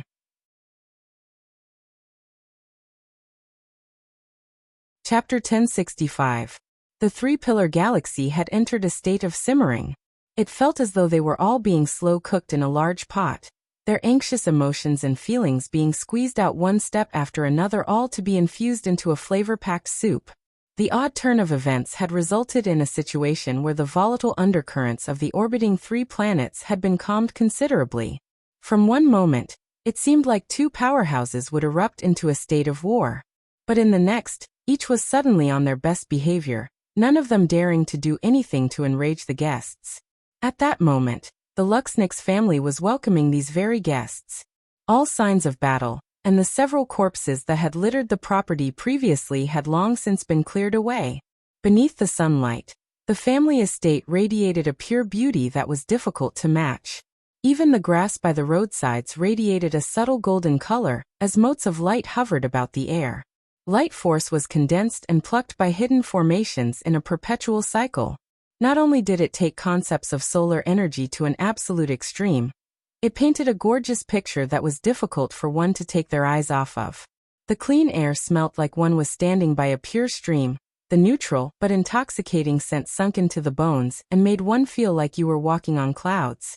Every single little detail was refined to an extreme and perfectly curated for the guests. The gates of the Luxnix were opened wide and several elders stood as one. Each wore white robes that seemed to have been interlaced with silver strands of silk fabric. The combination made it so that depending on the angle the sun touched down, they would either sparkle and shimmer, or radiate a gentle light. The latest _AP_SODIES are on the website. No matter where you looked, the elders either had snow white or beautiful, bright gold hair. There was simply no in between, and not a single one of them didn't exude an aura that could be summed up in just a single word: pristine. At the helm of these elders, the current head of the Luxnix stood. He was a middle-aged man with a charming smile and sharp brows. He was tall, but his figure was slim. He had a sharp jaw and nose, but gentle golden eyes. On his lapel, the mark of the 12-pointed star rested. It was a subtle piece of jewelry that touched the aspects of the wealthy the nouveau riche couldn't hope to match. This man was known as Seth Luxnix, a talent who had garnered great respect during his generation, and a man whose genius still shone forth to this day. Despite his relatively young age, he had already stepped into Tier 7 of the 6th dimension.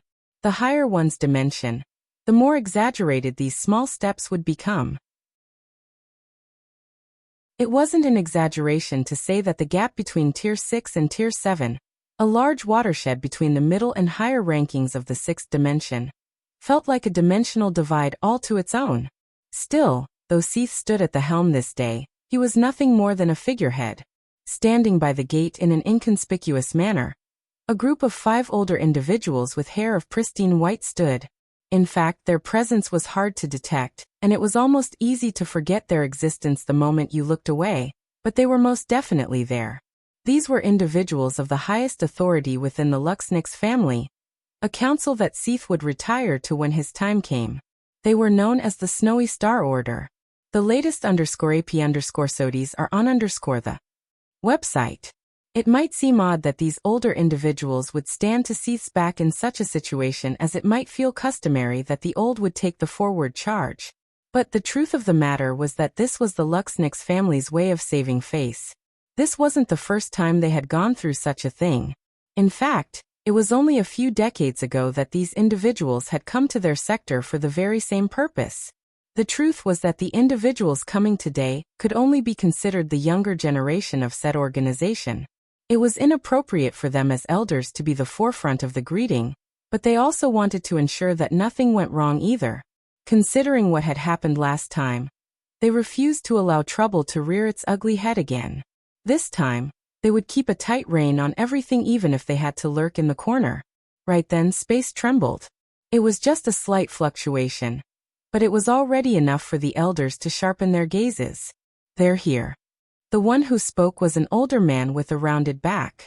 His stature seemed quite off because despite the shape of his back, his neck seemed to be quite straight itself.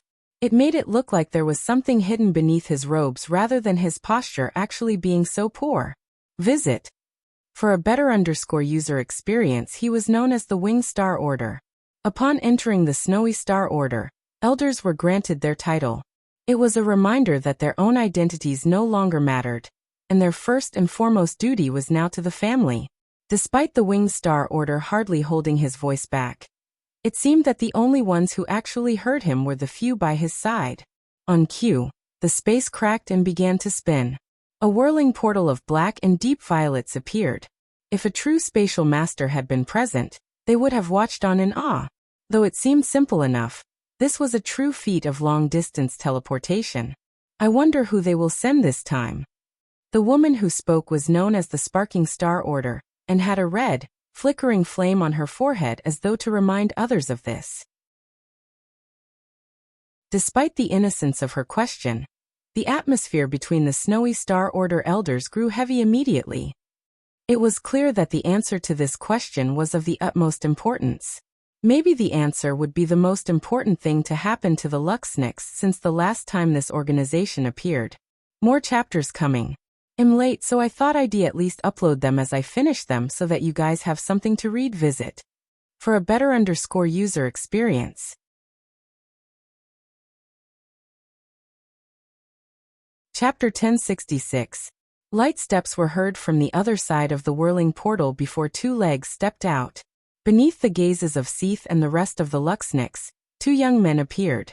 Both didn't seem to be any older than 21 or 22 years old, and yet their aura rolled out in waves, completely suppressing whatever momentum Seath and the others had had. Despite sharing the same age, the two young men couldn't have been more different in stature and looks. The left young man had deep, dark skin, and eyes that seemed to dance between black and brown depending on how the sun hit him. He was extraordinarily skinny, but was well dressed for his body type. His robes had several layers that would have reminded one of a formal, three-piece suit, but there was a distinct martial arts touch to it that made it clear he wouldn't have any issues fighting with it on. The only real oddity about this young man was that he had a pair of golden balls strapped to his waist, but even as he moved they didn't seem sway or shift.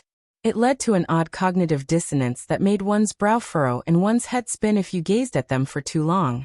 The young man on the right was as pale as a sheet of paper, compared to his well-groomed counterpart. His hair was an absolute mess and his robes, though clearly meant to be a uniform they both shared, looked nothing like it was supposed to. His robes split to reveal his bony chest, one of his sleeves swinging in the wind completely empty as he rested the arm that was meant to be within it upon his cloth belt. His gaze was like a deep blackness as his irises seemed a size too large for a normal person. In fact, so were his pupils. It was hard to tell if he just had odd genes, or if the truth of the matter was that he had snorted some less than savory substances before coming here. Still, despite the completely unserious appearance of this young man, the massive wooden box attached to his back would make one withhold their judgments. That was especially so after you noticed the wrapped handle coming out of the top of it. It was doubtful that anyone would want to be on the other side of whatever weapon was hidden within. The latest _AP_SODIes are on the website. Seeing these two young men, Seath smiled. He had already been well prepared to deal with the pressure these youths exuded. Without appropriate strength, surviving such long-distance travel would get you killed. So, he didn't feel like these youths were trying to show off. If they hadn't released their strength, they would have ended up shredded to pieces. But the fact the two looked so relaxed made Seath take them with 1 to 2 points more seriousness. These were clearly not normal youths, but how could they be if they were from that place? Greeting. I am the current patriarch of the Luxniks family. We welcome you to our humble estate. The pale-skinned youth looked around somewhat blankly before shaking his head. Damned bullshit wormhole. I can't hear shit. The dark-skinned youth looked over toward his partner and shook his head. Hello. You can call me Orinik. This is my partner for the time we'll be here, Ganner. Orinik pointed toward the pale-skinned youth, seemingly used to his nonsense by now. Visit. For a better user experience in truth, Orinik's hearing wasn't very good right now either, but with their translation treasures, the meaning of Seath was transmitted right to their minds. Clearly Ganner was making something out of nothing like he mostly always did. Probably trying to extort people for some money again. While Seath and the non-order elders exchanged pleasantries with the two youths and invited them in, the atmosphere around the 5-star order elders grew heavier. Those robes. They're not domain-ranked students. Domain-ranked? They aren't even galaxy-ranked. They sent quadrant-ranked disciples here to us. Are they looking down on my Luxniks family? Sparking Star Order gripped her bulbous wooden cane, the sturdy stone beneath her cracking. Remain calm. Quadrant-ranked disciples aren't like our people. If you make too much of a commotion, we will be noticed. A calm voice came from another female order elder, this one known as the Fluttering Star Order. She seemed to be the only one watching these proceedings without much of a reaction. Visit. For a better user experience, don't speak to me like I'm a child, Fluttering Star Order. We've given them a sector-ranked disciple and informed them ahead of time that we have yet another sector-ranked disciple ready to be examined by them. Yet they send 2 quadrant-ranked trash.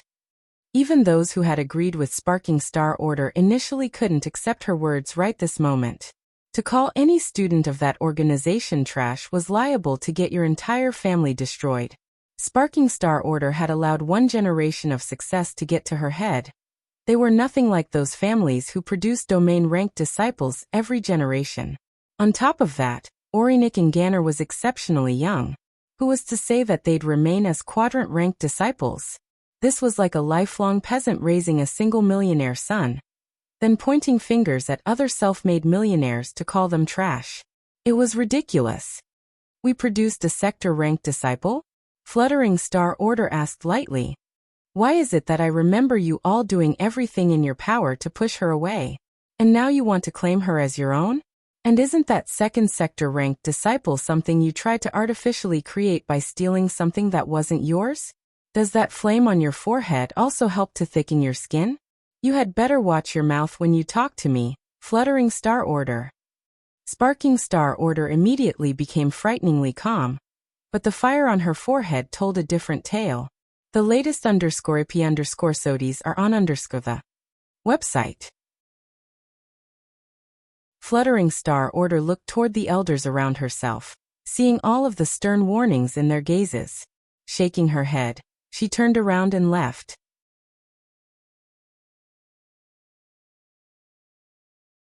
Chapter 1067. Nominal Student. Quadrant Ranked. Galaxy Ranked. Sector Ranked. Domain Ranked. These were the 5 ranks of disciples for this so-called mysterious organization. It seemed then that maybe Sparking Star Order's fury might be warranted. But in practice, it was a ridiculous inflation of her family's worth. To put the idea of ascending over a domain-ranked disciple into its proper ridiculous frame, one had to understand that there was likely not a single domain-ranked disciple that wasn't well on their way to the peak of the 7th dimension. Why would this organization spend the resources that would be necessary to send someone down the dimensional chain for a single 6th-dimensional family that had currently only produced a single sector-ranked disciple? The main issue here was that the Luxnix family were too lower on the totem pole. They knew enough to be aware of these rankings, but they didn't know enough to truly understand what they represented. It was rare enough for a family like theirs to gain a nominal student position. In fact, in their history, they had never produced even a single quadrant-ranked student before she came along. Due to lacking a proper understanding of the overall picture, and what their true worth was, let alone Sparking Star Order, even the other 3 Order elders were a bit disappointed by the outcome. They thought that now that they had proven that they could produce worthy disciples, that they would gain the respect that came with that. Unfortunately, expectation was the root of disappointment. Visit. For the best know_vel_read_ng experience, the 4 elders watched as Fluttering Star Order walked away, each displaying different emotions. Some had a complicated look while those like Sparking Star Order watched on coldly. This latter group included Winged Star Order, who had watched on from the very beginning as the two fought. She should have been kicked from the Star Order along with the other 1 year ago. Sparking Star Order said coolly, "This kind of dissent can't be allowed. There is nothing more important than the face of the family. Anyone that puts anything above our best interests has no right to sit on this council." The other Order elders remained silent. Some had expressions that agreed, but others remained on the fence. In the end, one finally spoke up, an older man by the title of Resting Star Order. "This isn't the time for this. We can consider such a motion after our youths have been selected. If that woman chooses to make a commotion now, it will mean trouble for us all. Let this matter rest." Sparking Star Order didn't say anything to this. She simply raised her cane and tapped, a flurry of butterfly-shaped flames swarming around her feet. By the time they vanished, she too had vanished. In fact, so had the elders as well. Visit. For the best know_vel_read_ng experience in the Viola estate, a similar situation was occurring. Well, similar in that they were likewise greeting guests, but their level of entitlement was several levels beneath that of the Luxnix, as they had never produced a disciple above the nominal rank. In fact, they would be very much ecstatic if they could produce another one. They didn't even care to check what the rank of the disciples that had come were. It wasn't even at the forefront of their minds. The Viola family wined and dined their 2 guests, giving them the living of kings. Though these 2 young men had come from families far stronger than the Viola family, the truth was that training in that organization year in and year out was a living hell. The fact that they could come here to relax was a true blessing, so they took great advantage. As the day waned and the banquet began to taper down, The Viola finally couldn't hold it in anymore, and asked the questions that had been burning in their gut for so long. However, the response they got was completely out of their expectations. A large youth with a belly to match his stature scratched his head awkwardly and let alone a laugh. I won't lie to you all, we truly do not know the parameters of this cycle's competition. In fact, our overseer didn't really give us a timeline either. We're as blind as you all are about all of this. The large young man looked toward his partner. They knew well how this looked. These families would probably think that they were milking them for greater benefits. But the truth was that they really were in the dark. They didn't know much of anything. Visit. For a better user experience, what we can tell you is that this year will likely be different from the last. There will be more opportunities and the restrictions will be laxed. Though it will be just as difficult to gain a disciple position, we will be allowing more people the chance to try. So long as you have the ability, you can come forward. The large young man spoke candidly, but his partner really wanted to smack him in the back of the head right now. All these families would hear from those words were, "Yes, we're going to accept all your great service, but it won't really matter how well you treat us because everyone will get a chance anyway." This naive bloke thought he was being nice by offering this information, but the reality was that this was probably the last thing the Viola family wanted to hear. As expected, though Richard's face remained plastered with an amiable smile, inwardly he was seething. This wasn't actually because of the waste of resources. After all, it might still help in a close decision. Rather, he wanted to use this opportunity to manipulate Aina. Not just anyone could get a spot to participate in the past. In fact, even their family would usually only get a handful of spots. Simply put, Aina wouldn't even be able to try out without him. Wait, this is something only those here are aware of, and this is clearly insider information. Why would I have to tell her this at all? The latest _AP_SODIes are on the website. Richard's smile became more relaxed and genuine. That was right, everything was still within the palm of his hand.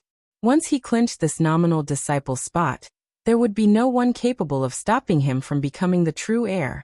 And as for Aina, just because she got a spot to participate, that didn't mean she had to succeed, right?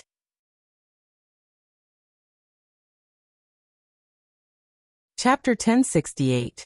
Miel sat in silence. Adam Rainier Brazinger. His meditation was disrupted, his mind spiraling down a well of memories. Every so often he would remember his true name, and it would fill him with a rage that was difficult to temper down. Maybe the reason his visage was always so unmoved was precisely because he had gotten so used to burying this name, and everything that came with it down into the depths of his soul. Realizing that his blood wouldn't be calming down anytime soon, Miel began to think about the problem at hand. Not only was he worried about his daughter who was making progress that was far too slow in comparison to his expectations, but there was also the issue of this mysterious organization. Aina seemed to be improving every day, gaining more thing to add to her own moral code, and slowly building up what could be considered to be a personality. But the main issue was that it most definitely wasn't her. Miel had no idea who this Lionel character was until Yuri and Savon explained to him that he was his daughter's first boyfriend. In truth, Miel had a difficult time accepting this, as any father would. At the very least, he wanted his daughter's first boyfriend to be vetted by him. How would she know what was or wasn't a good man without him by her side? Wouldn't she have to slowly test by herself in that case? Wouldn't that result in her making a lot of mistakes? Visit. For a better user experience, Miel had never really considered this possibility before. And maybe that was because he was too foolish. His daughter was human after all. Who was he to tell her she couldn't have feelings for another? Wasn't it his fault to begin with that he had never been there?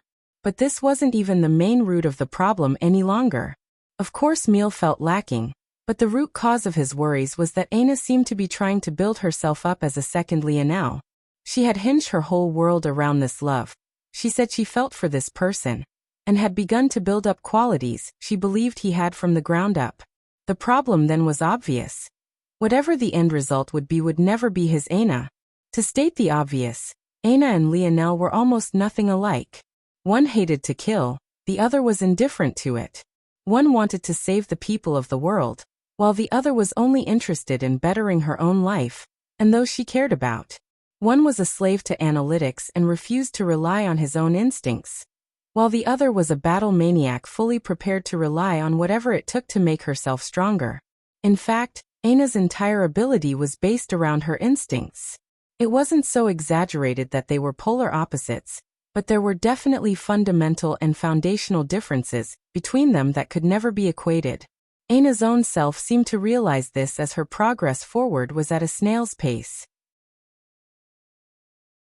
It seemed that while she was rebuilding her personality, she was simultaneously going against everything that made her, her.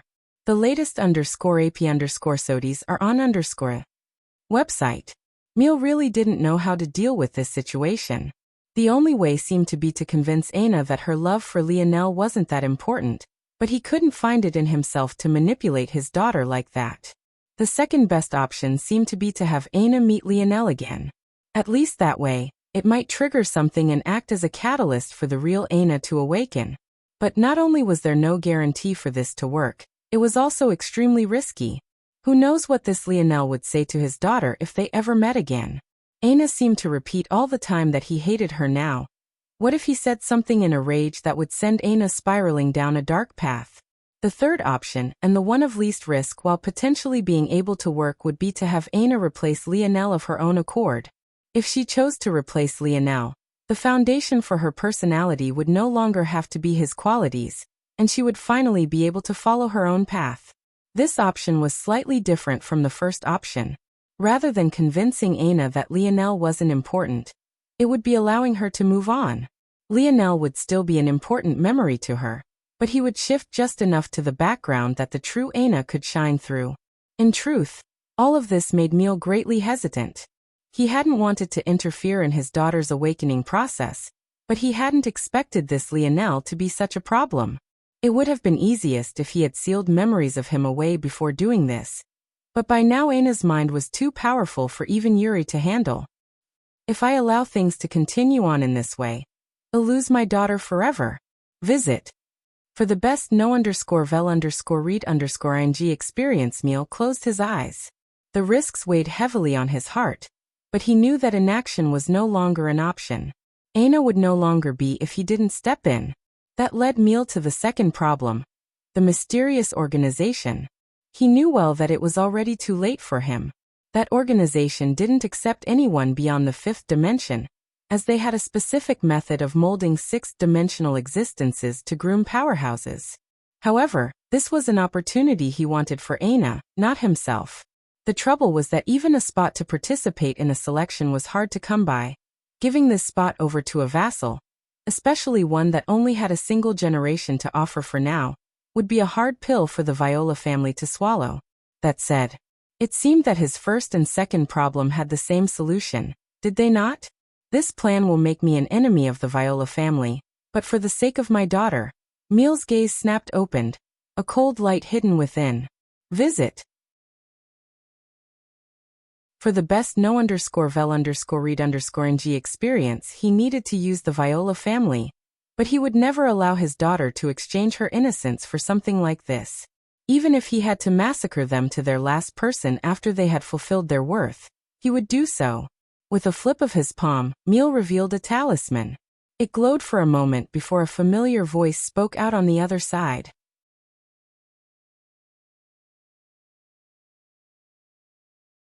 Chapter 1069. Deep within the Luxnix estate, there was a calm river of flowing golden waters.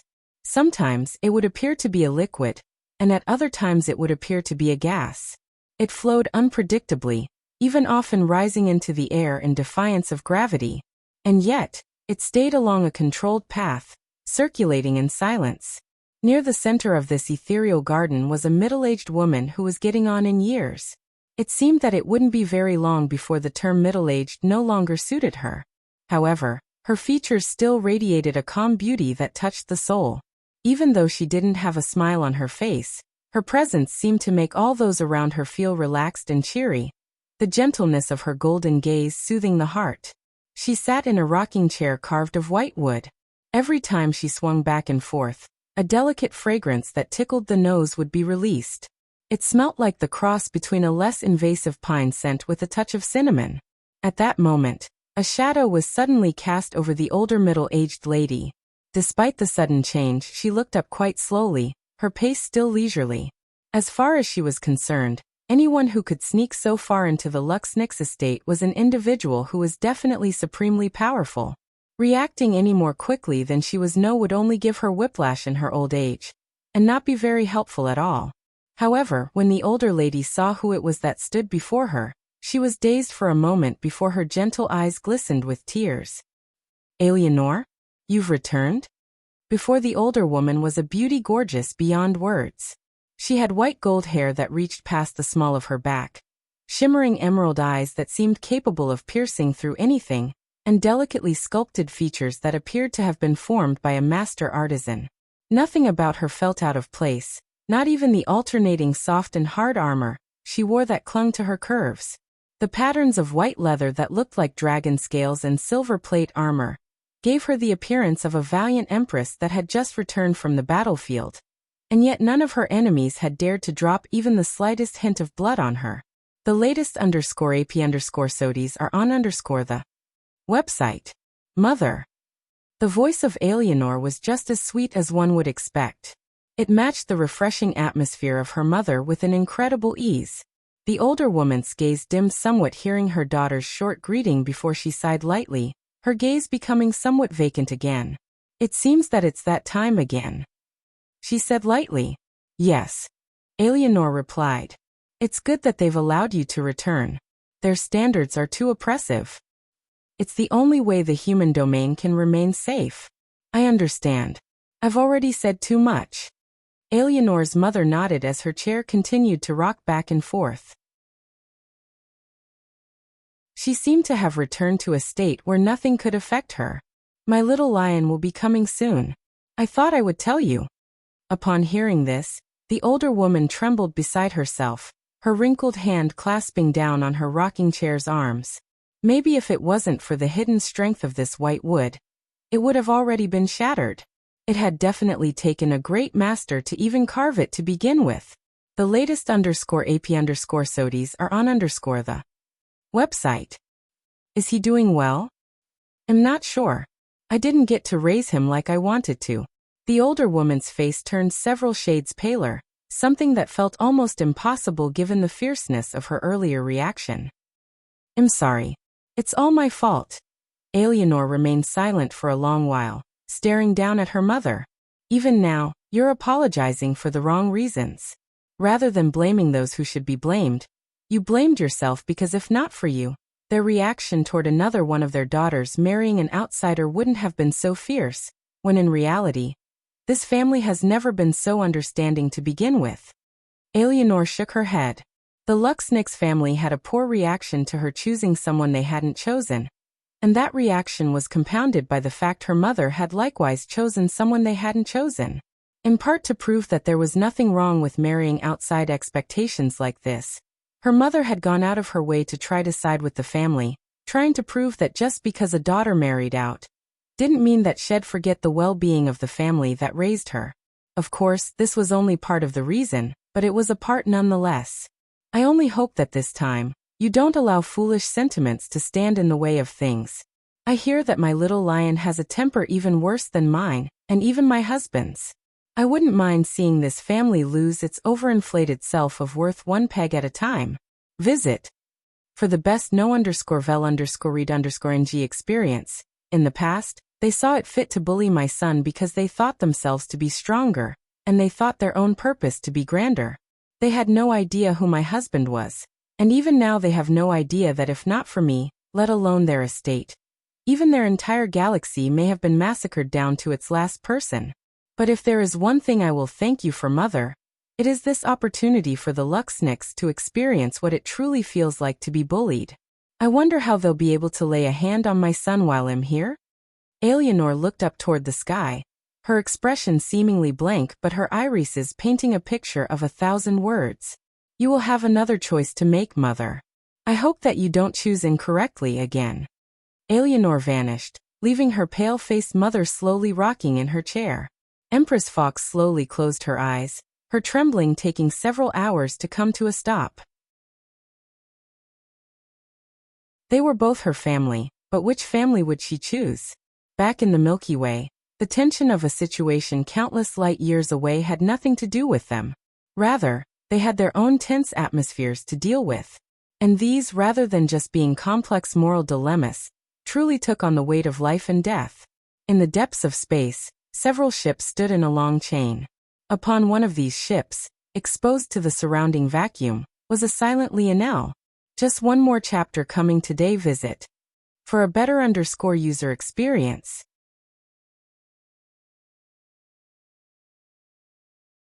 Chapter 1070. The sight of several hundred ships standing in a row in the depths of space was a sight to behold, indeed. However, the truth was that this was just a facade. These weren't true ships, they just appeared to be. These deep black platforms, each of which was capable of holding several dozen warriors comfortably, were actually just that, platforms. Lionel was cleverly keeping them in a defined path using the forces in the region, and a few hidden force arts that linked these platforms as one. Though these platforms couldn't be considered to be real ships, they were still able to provide comparable safety, and could also double as resting and medical centers. The choice here was obvious. They would hold this line. This battle would decide whether Earth could defend its fold of reality or not. Earth was definitely at a great disadvantage. Fighting in space was something that only sixth-dimensional existences could do comfortably. However, Lionel had considered this as well, and solved it using the third hidden ability of these hundreds of platforms.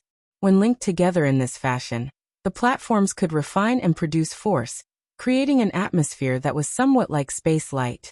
It wasn't as comfortable as a planet, but it wasn't as volatile as space itself. As a result of this, Lionel managed to turn a disadvantage of Earth into the opposite. Space normally didn't have force, and if you were unlucky enough to run into pockets where force did exist, they were normally extremely dangerous. By the time you noticed them, you would likely already be dead. Due to the nature of space, absorbing force here was particularly dangerous, especially if the force didn't acknowledge you. So, where was the advantage? Visit for a better user experience. The advantage was in the fact that this was Earth's fold of reality. This force innately recognized them. However, it wouldn't do the same for their enemies. Normally, it would just be difficult for invaders to absorb force in a world that wasn't their own. But now it would be almost lethal. At the helm of the fleet of platforms, Lionel sat in silence, his feet dangling down into the vast expanse of space. The artificial gravity in the surroundings wasn't as strong as it was on Earth or Earth X1, so he felt exceptionally light at the moment, his gaze looking off into the distance. Just a few years ago, Lionel would have never thought that he would have the chance to see the stars like this. Sitting far outside the solar system he had spent almost 2 decades of life in, gazing at moons and planets he had never even seen pictures of, let alone laid his own eyes upon. It was a surreal feeling. For much of Lionel's life, he had never really been ambitious. Nothing caught his attention enough for him to put his full effort toward it. And though he respected everything he did and gave it all its due, there was always a tiny piece of him buried deep that never seemed to truly activate. But at this moment, staring off into the stars, seeing the vastness of the universe laid out before him as his people were being oppressed from all sides, he felt a dull throbbing within as though a deep recess of his soul was ready to be awakened. Space suddenly shook and shattered. Watching on in silence, Lionel didn't even move as the 10-kilometer-long starship came into view, crashing through layers of space one after another. To Lionel's back, 8 young men appeared, all of them standing tall. One couldn't truly grasp the horror of a starship, even a junior one, until you laid eyes on it personally. Visit for the best no_vel_read_ng experience. It felt like watching reality itself collapse as it tore a seemingly empty space to shreds. Space shattered and cracked like glass, miniature black holes formed and collapsed, combustible star cores sparked as though they were nothing more than lit matches before they too crumbled. It looked as though the starship wasn't moving at all, just standing in place. And yet the violent commotion around it painted a completely different picture, as what looked like black lightning danced about it. And then, bang! As though a pouncing beast, The 10-kilometer-long behemoth shattered the final layer, its body coming to a sudden and violent halt. Upon the helm of the junior starship, the 5 family heads stood, the gaze of each one of them practically dripping with blood. However, when they saw Earth's fleet ahead of them, these very same gazes couldn't help but narrow. Though their one junior starship was far larger than any single ship Lionel had brought forward, the number of the latter was still great enough to surround them. At the forefront of it all, Lionel continued to sit, his feet hanging down to the endless abyss below. Even in their presence he didn't stand. It was as though he didn't remember at all that he had brutally murdered Averon's younger brother. Rammed them through. Averon spoke coldly, his expression hardly fluctuating.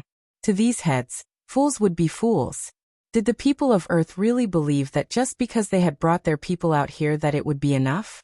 Since they were foolish enough to pool all their strength here, they would just crush them in the crudest way possible. Visit. For the best no_vel_read_ng experience, however, just as the junior starship was gearing up to charge forward after losing its momentum breaking into this fold of reality, reality struck hard. Lionel continued to sit indifferently, watching as a wave of force swept by. Your blueprints. I have them. It looked like nothing more than a gentle breeze, but the moment it touched the exterior of the junior starship, it began to shut down. Its light flickered off, its accumulating energy dissipated. Even its forward momentum entered a cruising state. To the horror of the 5 heads, their junior starship became nothing more than a hunk of metal, stuck in the limbo of space. At that moment, the black platforms took action. Bang, bang, bang, bang, bang. One after another, dense chains shot toward the junior starship, each lancing through the exterior hull and locking the junior starship in place. Just below Lionel's feet, another thick chain shot outward, this one piercing the very front center of the starship. Visit. For a better user experience with a light hop, he landed on the heavy chain, his halo manifesting above his head and his silver armor beginning to appear piece by piece.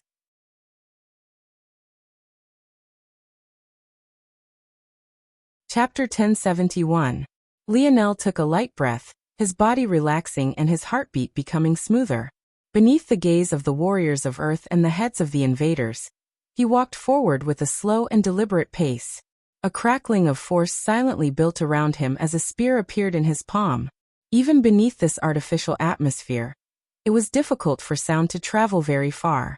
It made the heaviness of Lionel's steps feel just that much more substantial as his king's might spread outward. An aura of undeniable superiority bearing down upon the junior starship. In the face of 5 six-dimensional experts, Lionel didn't flinch. He didn't wait for them to come to him. He didn't even show an ounce of hesitancy. These were his lands, his people. Unless they could get past his blade, they could forget about stepping foot on Earth. The blood of those around Lionel boiled. He didn't give an impassioned speech. He didn't goad at their insecurities or pry into their dreams. Instead, he took the simplest and most direct form of action. Lionel had always believed in this truth. A king should be at the very front. When you felt weak, look toward his back. When you felt that the mountain ahead was too tall, and the task was too difficult, look toward his back. When you were on your last legs, your lungs on fire, your limbs unresponsive, your energy drained to its final drop, look toward his back. This weight on my shoulders is too light. Visit. For a better user experience amid the silence, Lionel's voice pierced through it all. It boomed amid the stars, seemingly causing them to twinkle in response. In that moment, a cube appeared above Lionel's head as his foot rose and fell. Its jigsaw pieces were all attached by a dully glowing lighting, making it look quite enigmatic as it hung there in their silence, an ominous feeling being exuded from it. When Lionel's foot touched upon the chains once again, he vanished, appearing in the air above the 5 heads and falling down at an ever-quickening pace. He streaked down like a falling meteor, his gaze hidden behind his flickering silver-black visor. Star fusion. Bang. Lionel's body suddenly erupted with a vibrant blue light. It shot out from the gaps in his armor like jet fuel, his strength skyrocketing in the blink of an eye. The sudden oppression was so violent and heavy, not to mention bright, that Lionel seemed to have taken up center stage. The segmented cube burst to life, its pieces fragmenting and spreading outward. A surge of pure energy swept out from within its depths, matching the very same radiant vital star force that Lionel was making use of right this very moment. Bang! Lionel landed heavily on the helm of the junior starship, its body waving about wildly beneath the control of the countless heavy chains. His armor continuously billowed with bluish-white vapor, his aura still steadily climbing even as the metal beneath his feet crumpled and shattered. Visit. For the best no_vel_read_ng experience, he rose up his dual-sided spear, an arc of blue force following its path. It seemed to draw a line through the air, its body vibrating wildly with excitement. When the blade stopped, it pointed toward the 5 heads, radiating a blinding light. A subtle silence fell over the battlefield once again before thousands of roars pierced into the dark veil above. The warriors of Earth responded with their own pride, their blood surging to unconscious degrees as their gazes glazed over, and their hearts beat wildly. Each and every one of them suddenly gained a slightly violet hue to their force, their strength rising by a half step. The chains rattled and the platforms shook. One after another, the warriors began to charge. The people of Camelot, the people of the moon, the young noblemen and women, the geniuses from lesser families, the army veterans. All at once, they brandished their blades and weapons, appearing on the junior starship and lighting the final spark of battle. Lionel's 8 brothers grinned wildly, their force rising like tides and their muscles bulging. The one with the least kills washes Raj's laundry for a year. Gil roared. And what if Raj's last? Milan laughed. Visit. For a better user experience, then he has to wear a thong for just as long. Gil's body sparked with crimson lightning. In the blink of an eye, he vanished, not even giving the others time to protest. Lionel stood before the 5 heads, his force still billowing wildly. Torrents of the bluish-white vapor rose up and away, even making his blade seem like it was being steamed beneath a smoldering heat. Even as the battle erupted, the 5 heads didn't move. They looked toward Lionel with brows furrowed, seemingly not realizing that their starship had suddenly fallen into a battle they weren't ready for. With the people of Earth taking the initiative like this and their warriors not being organized, it could very quickly become a problem.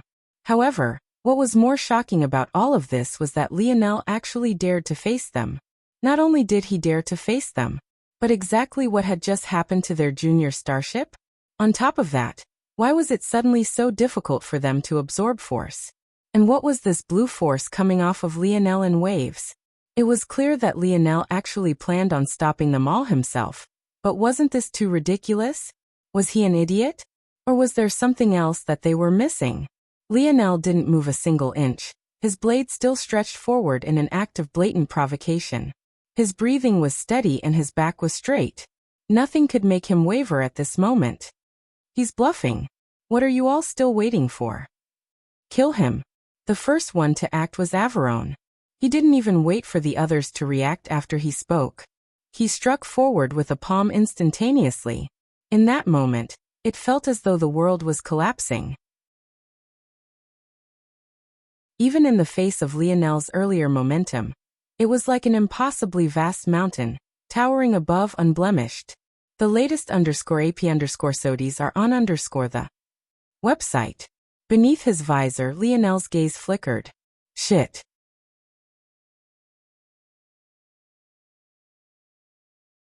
Chapter 1072. Lionel had indeed been stalling. He needed to take the initiative so that the morale of Earth could be as high as possible. That was why he had acted so recklessly.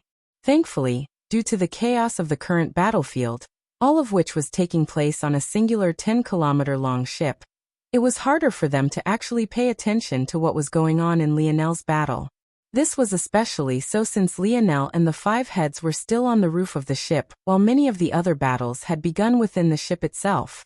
Lionel was trying not to move right now because this inaction would cost him the least amount of vital star force. If he went all out, he could last in this state for 3 to 5 minutes max. If he added the supplementation of the segmented cube into the mix, he could last about half an hour. The trouble was that the segmented cube's supply was limited. Right now he was using what remained of the excess energy it absorbed, but it was only a tiny sliver. The only reason there seemed to be so much was because that tiny sliver was 7th dimensional, and Lionel had converted it to 5th dimensional vital star force. But Averone had actually been so impolite as to actually attack. That would make things troublesome. Lionel quickly reacted. Duality. His spear swung forth, slicing the palm force in half. But he was blasted backward to the edge of the ship, his armor fracturing before quickly mending itself beneath the large amounts of star force. Averone frowned. He had only casually thrown out a palm, but he hadn't expected Lionel to truly be capable of receiving it. In fact, Lionel didn't even seem to be particularly hurt. What is this weird feeling? Visit. For a better user experience, Averone felt an odd oppression around him, as though a formless energy had taken form and latched onto his skin like a thick humidity would. But he couldn't truly touch or feel it. It was as intangible as it got. That's impossible. My attack was weakened, but there shouldn't be any ability of 5th dimensional existence could possibly have that could weaken me? Averone couldn't wrap his head around it. The gap between dimensions wasn't a simple step. You were quite literally shedding your imperfections to become a greater being. This was why a powerful ability might be so in a lower dimensional world, only to become useless in a higher dimensional one. Many who were born in the Milky Way who had brought their abilities to the 3rd or 4th level of their ability index might not even be at the 2nd level upon stepping into a higher world. Knowing this, how could Averone not be shocked? He had actually felt his attack weaken just then. Lionel's head leaned from side to side, his neck cracking. He took a deep breath and waited for the rumbling of his inner organs to calm. Then he began to pour his king's might into his duality domain, its layers becoming sturdier and sturdier with each passing moment. Go kill the rest. Averone said coldly. I alone am enough to deal with him. Is that so? Lionel's cold voice sounded. Visit. For the best no_vel_read_ing experience in that moment, it felt like he was whispering into all of their ears, causing the heads to remain rooted in place. Head Umbra especially narrowed his gaze, his feet spreading apart and his back arching as though he was prepared to pounce at any moment. An alert of danger sounded off in their minds. I promise you that the first of you to try to leave this battle we have here will die. Care to try it out?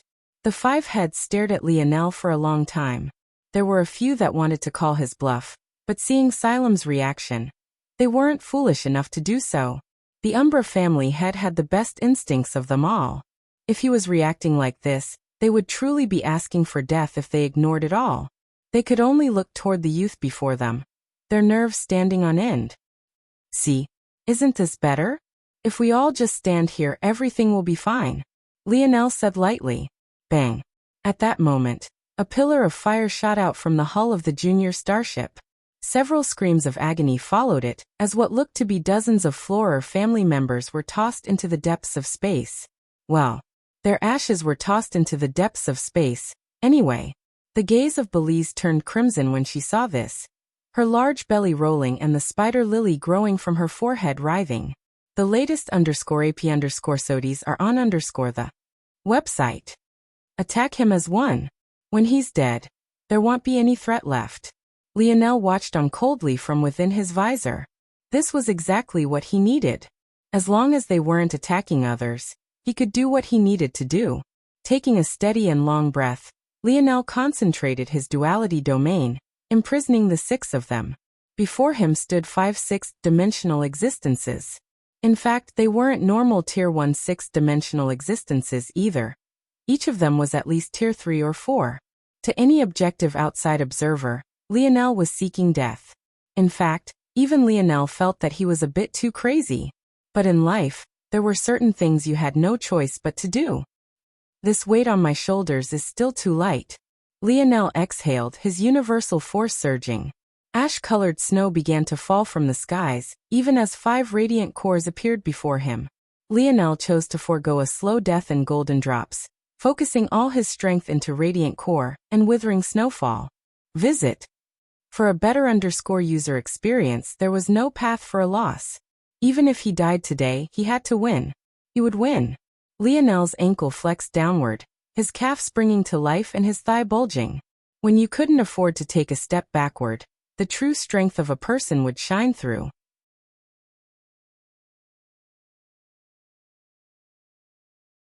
Chapter 1073. The metal beneath Lionel's feet crumbled as he vanished. His spear spun in his hands, wild lines of silver, white and blue following its arcs. It felt as though it was both everywhere and nowhere at the same time, touching upon a realm of speed, dexterity and skill that made the pupils of the 5 heads constrict. When Lionel appeared once again, the lines of his blade became less important than the shimmering mark of the golden spear that hung before his forehead. The world fell into a calm silence as every stroke of his blade suddenly gained the ever so slightest golden hue. It wasn't immediately obvious to the 5 heads just exactly which of them he was attacking. The current Lionel felt like the center of a budding rose, his blades outlining each petal one by one. Before the 5 realized it, his blade had appeared before Belize, descending with every intention of splitting her skull in two. Is this a joke? Belize's rage-filled eyes hardly fluctuated as she reached out a finger. But before she could counter, her expression slightly changed. A swarm of ash snowfall disrupted her flow of force, shocking her and causing her reaction to be slightly slow. A spray of blood shot into the air as her finger was severed. The line of blood played beneath the whites, silvers and blues, looking especially striking in contrast. Belize didn't feel pain or rage for just a moment, her expression colored in shock.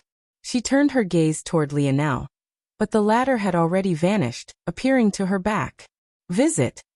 For the best no_vel_read_ng experience, Lionel's figure seemed to be enveloped by a shadow as his spear pierced forward. His technique shifted, his demeanor morphing, and his artistic conception became several times more layered. A radiant core appeared before his piercing blade, a spiraling spear force beginning to spin wildly about it. The force became so fast that the core itself vanished, as did the spear blade. All that was left was a drill of pulsing energy, carrying the momentum to pierce all things with it.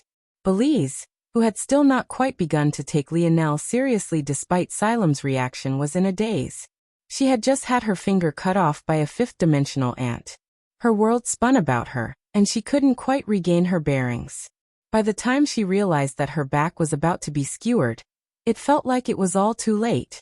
Unfortunately, there were 4 others. At that moment, Cirrus Midas' hand reached down like a clamp. Without a care for the spinning blades or the radiant core, his finger scraped through the air as though grating against metal. The sheer force of his strike left tears in the artificial atmosphere, leaving a trail of true space for just a moment. Bang! The sight was enough to shake one to their core. It was like watching a mortal stop a drill the size of their body with nothing more than a hand. Motes of shattered blade lights spun about wildly, some cutting into Belize's back, and some even slicing into Lionel himself.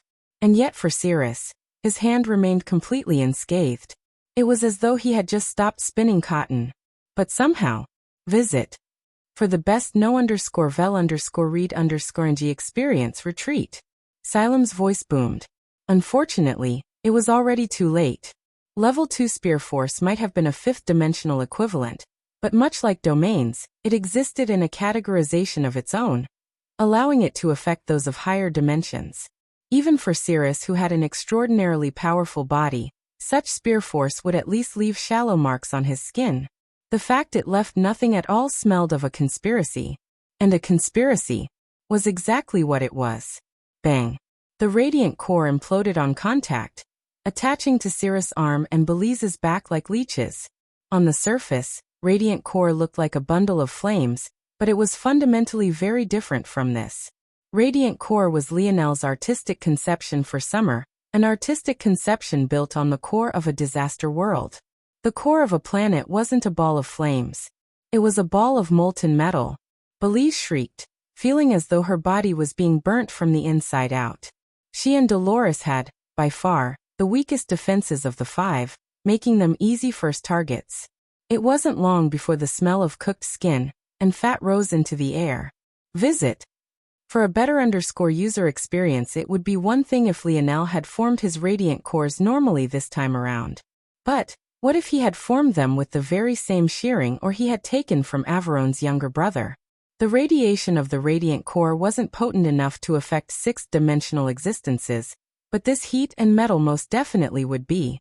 Plants sprung up around Belize's feet as Cirrus' clawed hand changed angles and swung for Lionel.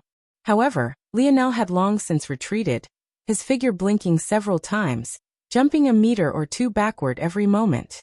But when the four heads expected Lionel to take another meter or two step back with his fourth blink, he suddenly vanished. Dolores' pupils constricted, feeling danger bearing down on her. Beneath the ash snowfall, she couldn't seem to accumulate her rain clouds.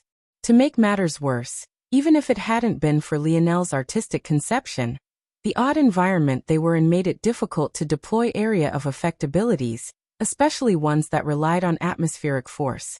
That said, after watching Belize suffer and seeing that Cirrus had taken serious damage as well, Dolores would never be caught off guard in the same way.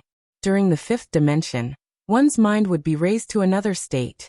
Dolores' speed of thought and the pace at which she processed information was far beyond the enemies that Lionel was used to dealing with.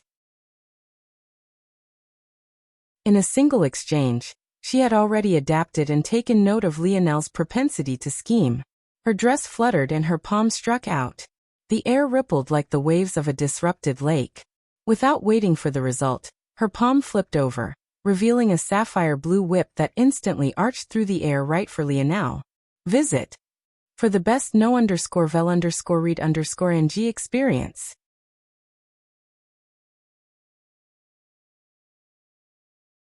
Chapter 1074. The whip was fast and swift. Despite having used the palm as a diversion tactic, the whip itself actually reached Lionel first, causing his pupils to constrict. For one, this told him just how cautious Dolores was being, and it marked a change in attitude amongst the five of them. Secondly, it revealed the true strength of these sixth-dimensional monsters. It was clear at a glance that Dolores was using nothing more than level 1 whip force. However, the sixth-dimensional force backing it made Lionel's level 2 spear force look like nothing more than child's play. However, this was a reality that Lionel had already long since become ready for. Duality. In that instant, Dolores' whip accelerated, its tip turning into pure water force. But under her own astonished gaze, it shot over Lionel's head, missing him by several centimeters. What? The flat of Lionel's blade shot upward, slapping Dolores' whip even further off course. It was a subtle tap that hardly slowed his forward momentum, but simply due to the fact that her momentum had already been heading in that direction, the change was exponential. By the time she realized Lionel had closed the distance, it was too late to pull her whip back. Visit.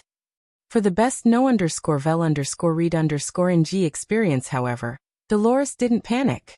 Her whip had reached Lionel much faster, but that just meant that her palm energy was still a layer of protection for her. Though it was sent out quickly, it still carried at least 50% of her strength. Duality. Dolores' palm strike suddenly decreased to half its size, allowing Lionel to slide by it with deft steps. Blinding golden lights wrapped around Lionel's body, his speed stepping onto a completely new tier as he flashed through space once again. His spear spun before snapping into place, the momentum carrying his blade toward Dolores' neck. Dolores still had an arm up connected to her whip. As for the other, it was still in the position of sending out a palm strike, but the energy from it had long since been dissipated. Still, she was an expert among experts. How many battles had she already been through in her lifetime? To be outmaneuvered by a child several times in a row was already humiliating enough. She most definitely wouldn't allow him the satisfaction. Her force circulated, her eyes glowing with a gentle blue. Separation. Visit. For a better user experience duality, Lionel's blade suddenly accelerated, causing Dolores' eyes to widen. The skin on her neck bloomed with a touch of red. In that moment, she truly felt the scent of death, her body freezing over and the horror being painted clearly on her lovely features. It was right then that her body collapsed into a pool of water. Lionel's blade cutting through the curtain of liquid blue but ultimately gaining nothing. A moment later, Dolores reformed from a surge of water, her face pale and crimson dripping down her swan-like neck. Her blue dress still fluttered, but its collar was slowly being dyed red, her chest heaving as she was caught between shock, horror and rage. Lionel stopped moving, suddenly finding himself encircled by 5 absolute experts. Averone and Asylum had yet to move an inch. Cirrus had chopped off his hand at the wrist, and yet had already replaced it with a bronze fist he likely got from Averone, resulting in his combat prowess practically being the same. Finally, there was Dolores was bleeding and Belize, who was in the worst situation of the 5 by far. The sight of Belize right now was truly horrid. Her entire back had been covered in Lionel's molten metal. By now, she had already gone through several flower constructs, each of them burning to ash as they tried to deal with the situation. Right this moment, if not for the massive carnivorous plant sucking at her back like a leash, she might have been dead already. In fact, her state was so bad that all of her clothing had already been burnt to a crisp. Only the vines of her leech flower were keeping up her modicum of modesty at this point. Lionel took a deep breath, his body thrumming. Visit. For a better user experience, his duality domain allowed him to pick a character to shift the balance of. This character could be either speed or power, and how much Lionel wanted to shift it decided how easy or difficult it would be. The difficulty was also influenced by whether he was giving or taking away as well. Obviously, when facing 6-dimensional existences, doing this was almost impossible. And even the small bit he could only manage a few percentage points of a percent. This was where Lionel's genius came into play. He didn't need to take away from them. Why not give them more power? Not only would this cost almost nothing to him as he was taking away from himself, but it would also throw the timing of these experts completely off. A few percentage points here and there with Lionel's calculative abilities was enough to change the tide of battle completely. It was just unfortunate that he didn't manage to kill even a single one of them before they noted that he could do this. I'm going to kill you. Both Belize and Dolores spoke at that same time, their fury and humiliation being practically palpable. Lionel didn't respond, his gaze remaining as cold as ice.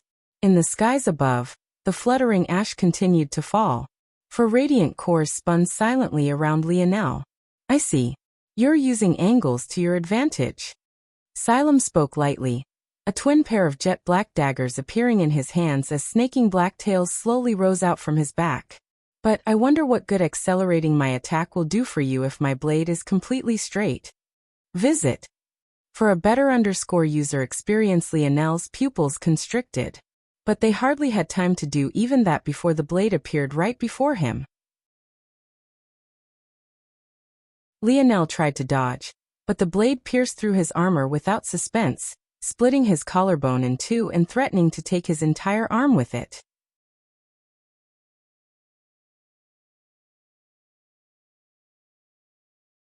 Chapter 1075. The pain was like a shock through Lionel's system. It felt as though his entire arm had been dipped into a vat of lava. Even the smallest twitch sent signals that felt like arm-thick strikes of lightning right to his mind. Xylem, who had casually thrown his dagger over as a test, was now rightfully assured, and his words enlightened the others. So long as they were facing directly in front or directly behind the path Lionel was taking, it would simply be impossible for his domain to be of any use. Lionel coughed up a mouthful of blood, but there wasn't any time for leisure. The 5 heads had already moved. Lionel's steps shifted, his body falling out of the way of a swing of Xylem's tail. The sound of whistling wind shot over his head, even as Cirrus swung in his direction with his new bronzed fist. Lionel rolled to the side, his palm latching onto the dagger stuck in his shoulder, having had no choice but to put his spear away to do so. His left arm couldn't move at all and his right hand pulled at the dagger, the searing pain racking his body. Xylem didn't say anything toward this, but his gaze twinkled. In that moment, Lionel felt as though tendrils of darkness had drilled their way into his body, anchoring the dagger within him. They reached outward, drilling through his flesh and squirming toward his heart. The feeling was both the most disgusting and the most painful thing that Lionel had ever experienced in his life. His body, Xylem's irises flashed. Using such a technique against a 5th-dimensional existence should have meant an instant death. But Xylem had actually already used more strength than he would have to even against some 6th-dimensional existences, and yet he was still several seconds away from Lionel's heart. The latest _AP_SODIES are on the website. The shock of this made Xylem almost miss something that was even more baffling. Where was the scream? At that moment, Lionel's gaze had become frighteningly cold. A murky crimson crept through his irises, mixing with the original pale violet. He felt absolutely furious at this moment, but it only made him calmer and more detached. Dolores' wrist flexed, her instincts catching hold of an opportunity. Her whip reacted in kind, tearing a path through the air and right for Lionel's other shoulder. The golden spear on Lionel's forehead flashed, but he didn't move. Or rather, it seemed like he didn't have the time to move. The whip's tip turned into pure water force once again, lashing against Lionel's right arm and shattering the sleeve of his armor into tiny little pieces. In the blink of an eye, all that was left behind was a beaten and bruised arm covered in bronze runes that had lost much of their light. Cirrus rapidly approached. Long-distance combat was most definitely not his forte. Seeing how easily Lionel dodged his earlier fist force and seeing his current state, he no longer held back, charging forward. However, he quickly found 4 radiant cores blocking his path. The pressure of what had happened earlier weighed on Cirrus' heart. He retreated explosively, but Lionel didn't dare to allow his radiant cores to travel too far from himself. Visit. For a better user experience, rolling to the side to avoid another attack, Lionel flexed his beaten and bruised right arm. A surge of vital star force returned, pouring into his pores from the segmented cube above, and quickly healing his injuries. His arm flipped over, revealing a javelin. He quickly planted his leg, his torso torquing as he unleashed it with all his might. The streak of silver light appeared before Dolores in an instant, but she had long since been prepared. With another plop, Dolores collapsed into a pool of water, appearing even further away than last time. Right this moment, Xylem's gaze had narrowed, gazing up at the segmented cube above Lionel's head. He hadn't missed the fact that Lionel had just healed himself using the energy coming from it.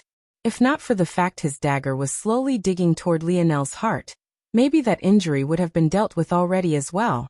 Lionel suddenly exploded forward. Taking advantage in the gap of the encirclement that Dolores' retreat caused, Lionel's body alternated between a mad sprint and several teleportations.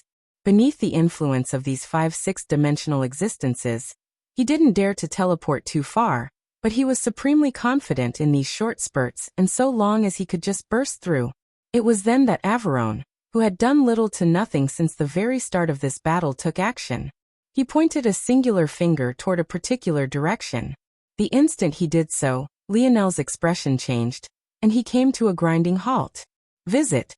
For a better user experience, a solid beam of bronze jetted outward, crashing into the metal flooring before Lionel, and causing a massive upsurge of explosions.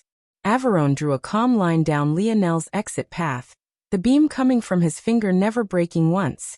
It was clear that he had found yet another weakness to Lionel's domain. What good was accelerating a continuous attack like this one? So long as it made it to Lionel's destination first, he would have no path toward escape.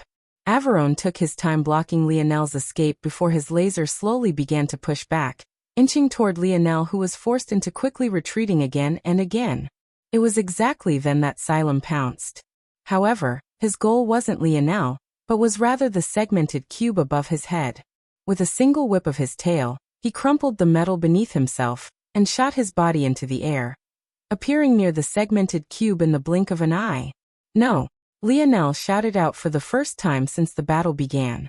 But before he could do anything, Dolores' whip lashed out once more, this time carrying even more power than it did before.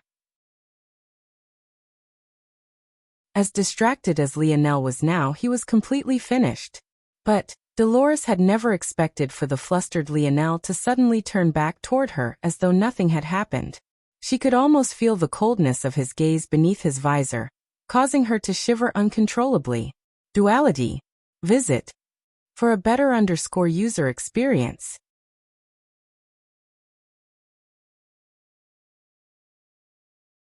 Chapter 1076. Xylem's expression changed.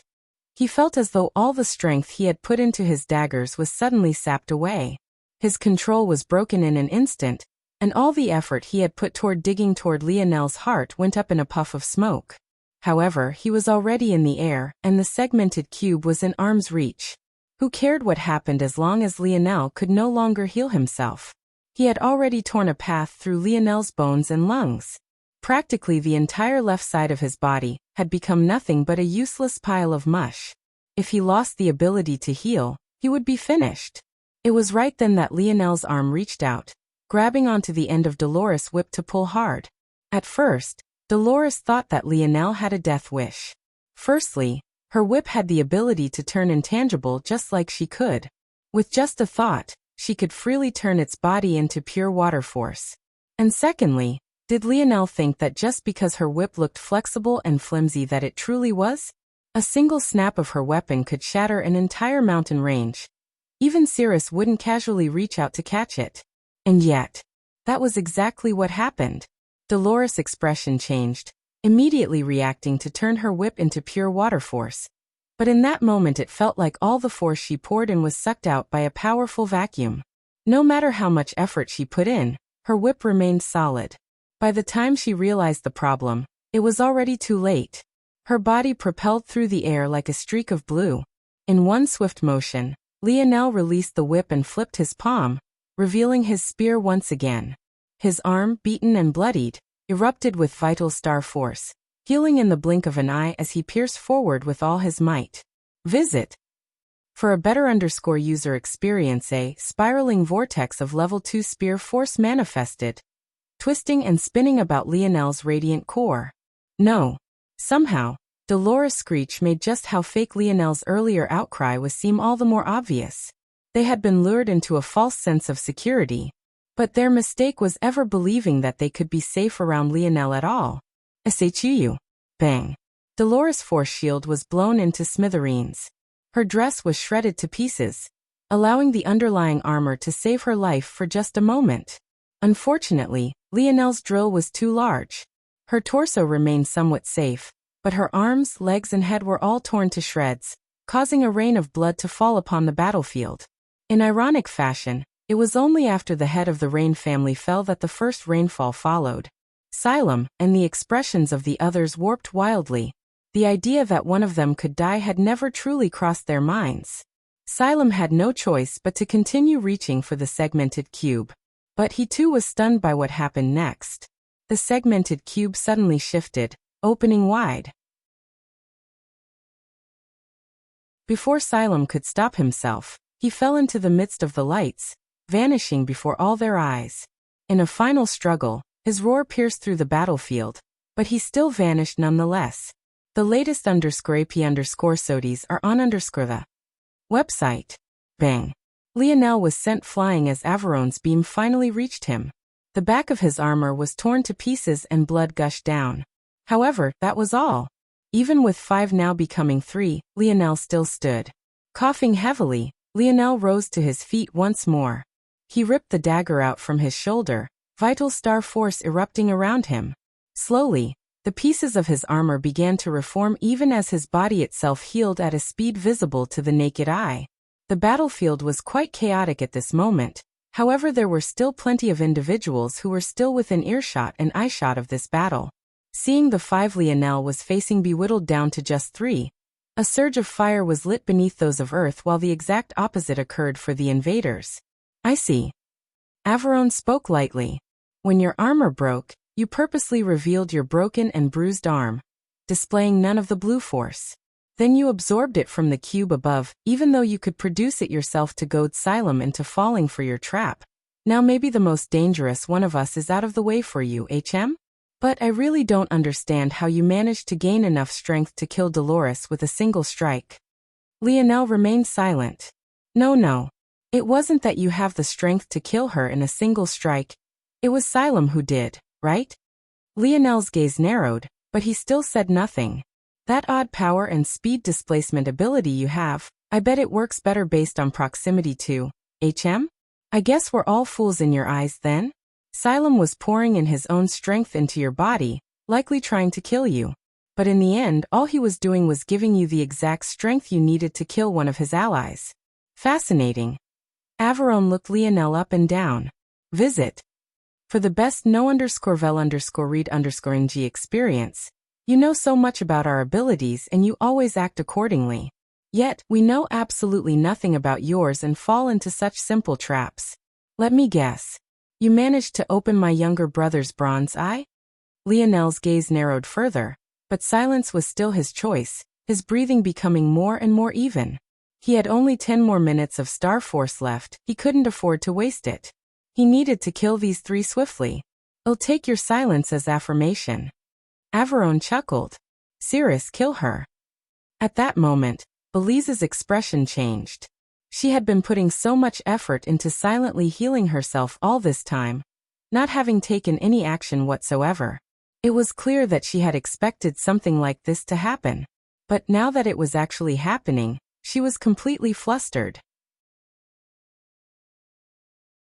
Cirrus sprung into action, brandishing his fists as he pounced toward Belize. Averone, you dare? Averone didn't even look in her direction. Instead, he looked into the skies as the boundary of this fold of reality began to splinter and crack once more. It's about time we end this. On the horizon, a second junior starship made its presence known. And it seemed that when it came to this one, Averone was confident that Lionel didn't know a thing about it. Visit. For the best no_vel_read_ng experience, one more chapter coming today.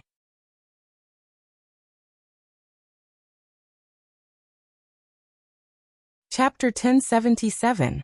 The battlefield came to a grinding halt.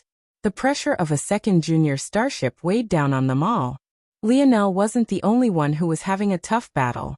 All around, blood and tears were being shed, flesh was being torn and bones were being shattered. They had all pushed so hard to reach this step, all for it to come crashing down on their heads like this. Space crackled and twisted, familiar streaks of black lightning nearly warping reality as it pushed its way through, having every intention of crushing everything that lay in its path. To the side, the battle between Cirrus and Belize raged on. However, the latter already hardly stood a chance. She was already on her last legs to begin with, and had used up much of her force in an effort to heal herself. She did everything she could to try to get to Dolores' corpse, but it was all meaningless. Cirrus was far too familiar with the abilities of the Flora family. After centuries of battle, they finally had a chance to get a slight one-up on the Flora. How could they not take it? With a world to take root in and grab energy from, the strength the Flora were known for couldn't be displayed. To make matters worse, Belize had already used her elite spore in an attempt to heal herself. If she separated from it mid-process, not only would she worsen her injuries, but she might even directly die soon after. Boy. Help me. Visit.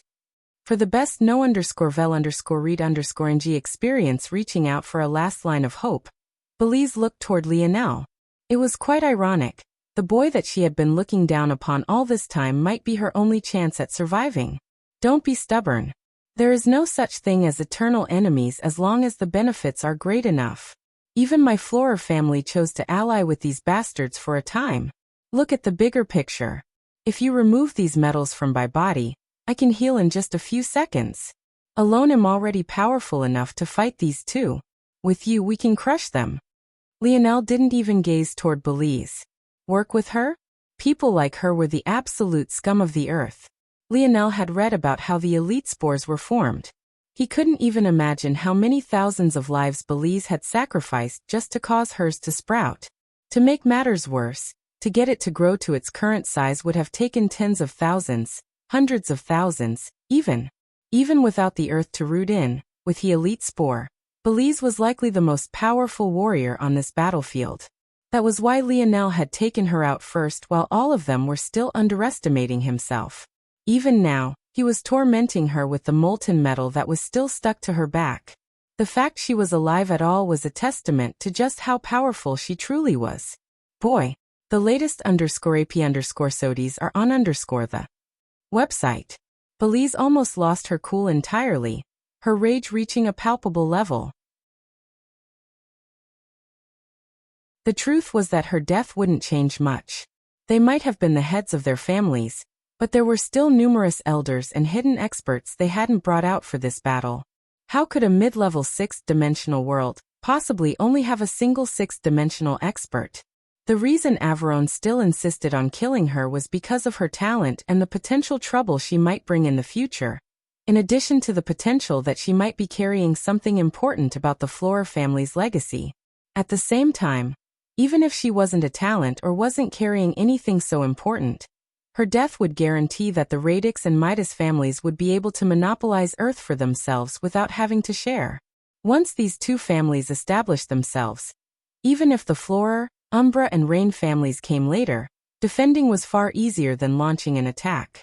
By then, the power dynamic between the families would shift, and in a few decades, the Radix and Midas would gain enough power to crush the Flora themselves and complete the legacy. Just think about it. This second junior starship has nothing to do with me. It's obvious that the Radix and Midas decided to send more experts. Without sixth-dimensional experts, how will Earth defend itself? Don't think that just because you killed Dolores that you can do it yourself. The trick you used with Xylem won't work twice, and Dolores was by far the weakest of us all. In addition, now that they know how your ability works, they won't make the same mistake Xylem did again. And you won't have a chance to kill another one of us with a single strike. The latest _AP_SODIs are on the website. I can tell that your body is very powerful, and this is likely the reason you've been able to fight and harm us, but I can also tell that you're relying heavily on that blue force to boost your strength. How much more time will it buy you? 5 minutes? 10 minutes? Even if it will last you an infinite amount of time, I can tell you that it won't matter. These two are still hiding their ability indexes, because they don't want to expose themselves. In addition, they've yet to use the true prowess of sixth-dimensional existences, because this odd atmosphere is restricting it. But once this second junior starship descends, this environment you've created will shatter, and their strength will at least double. I won't ask for much in return. Just save me and allow me a piece of the spoils. I won't take any of Earth's territory. I wouldn't even have the numbers left to continue fighting you all after this. The warriors of the other families would not listen to me. Belize did everything she could to convince Lionel, and all of her arguments were perfectly sound. In fact, though Averone had said nothing from start to finish, he was ready to stop Lionel at any time, his gaze firmly locked onto the latter. However, Lionel himself was still looking toward the ship that had finally broken through the final layer, his gaze somewhat vacant, though it was difficult to tell beneath his visor. On the helm of this second junior starship, a man stood with a tall back and wide shoulders. Though Lionel had never personally laid eyes on him before, he almost instantly recognized this man as Guild Head Augustus Ovaltine. However, a half-step to the back of this man was a woman he was actually a bit surprised to see there. Not because she was alive, he had already guessed that. But it was rather that she was actually standing a half-step behind her father. He had thought that the two of them were enemies with differing goals. But if they weren't, that meant visit. For the best no_vel_read_ing experience, Lionel's lips suddenly curled into a smile, his gaze shifting toward Averone. He could hardly control his amusement, causing his cold exterior to collapse. What? Did you all prepare a comedy skit just for me? You really shouldn't have. Averone's gaze narrowed. What the hell did Lionel mean by that?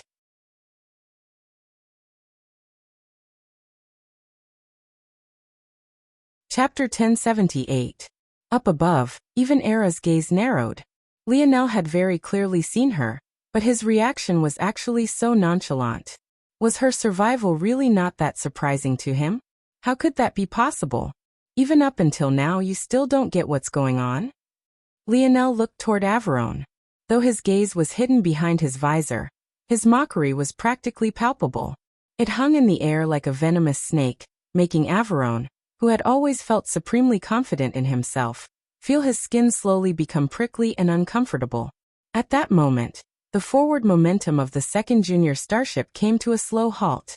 The speed it had been building up to shatter the artificial atmosphere Lionel had built here dropped to zero, stunning Averone and the others. I'm not entirely sure why you think yourself to be so clever, Lionel continued. Did you think that just because one of you two protected her initially that I would forget that you were mortal enemies? Even now you don't understand that I could kill her whenever I want, So why do you think that she's still alive? Averon's gaze narrowed. He had forgotten one very important thing. From the beginning, the reason why they were forced to fight Lionel all at once instead of spreading out to support the rest of the battlefield was that they felt he was too dangerous. If one of them turned their backs away, they would most definitely die. And yet to this point, Lionel had yet to use that ability. On top of that, with Belize's current state, she would have been the easiest target to get rid of. So why was it that Lionel had hounded Dolores so much? Visit. For a better user experience at that moment, Belize, who no longer had the leisure to split her mind and her focus screeched. Her voice was like that of a banshee, making all those who heard it feel as though their very blood was vibrating as their ears threatened to burst. I'll take you with me. The leech-like carnivorous plant attached to Belize's back suddenly pulsed as the spider lily on her forehead sprouted and bloomed. The roots of the spider lily double in size, wiggling beneath Belize's skin as it sucked her completely dry. In one moment, she had been a morbidly obese woman. In the next, she was nothing more than skin and bone. What remained of her face actually carrying some of the charm a beauty would have. Unfortunately, that beauty was warped by a twisted expression and a leeching spider lily that made it difficult to appreciate. Belize's naked form appeared before them all, but there were no curves or healthy, glossy skin. Her body had been completely drained of its blood and its fat, being too weak even to walk on her own 2 feet.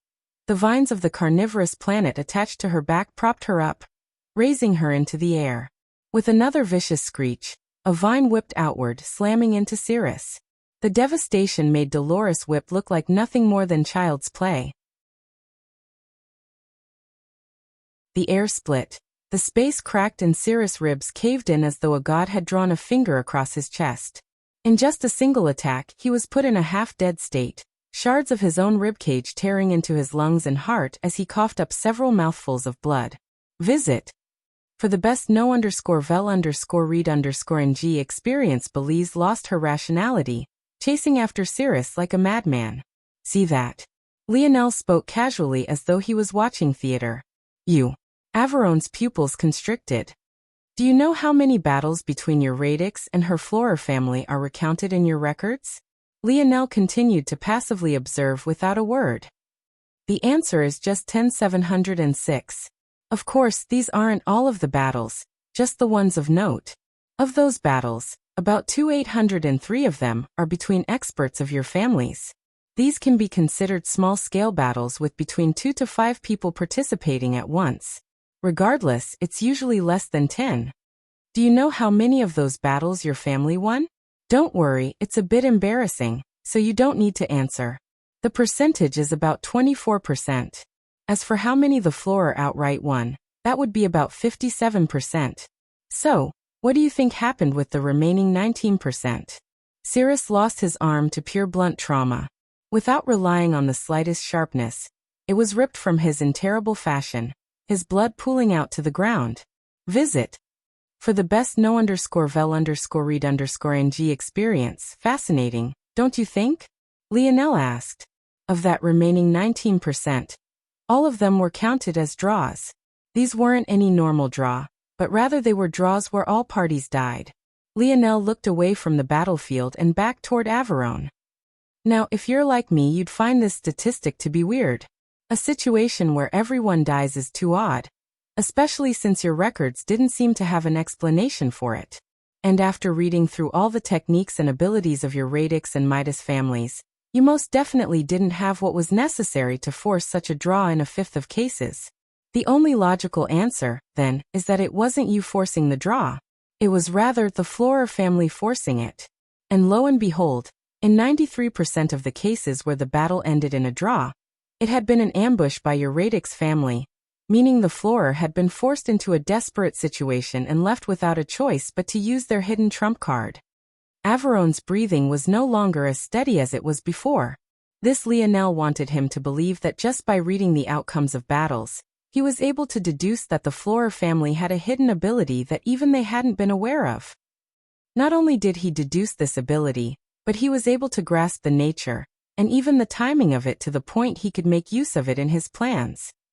Just what kind of monster was standing before him now? Just who was this Prince Lionel, And how could he possibly outcalculate his radix family? Visit. For the best no_vel_read_ng experience. Averon took several deep breaths. This wasn't the end of it. So what if the Florer had such an ability? The fact that Lionel dared to stand here meant that Belize had lost her rationality. She would likely burn herself out fighting Cirrus, and when she was dead, everything would go as planned regardless. This was all meaningless. So why did he still feel like Lionel was smiling?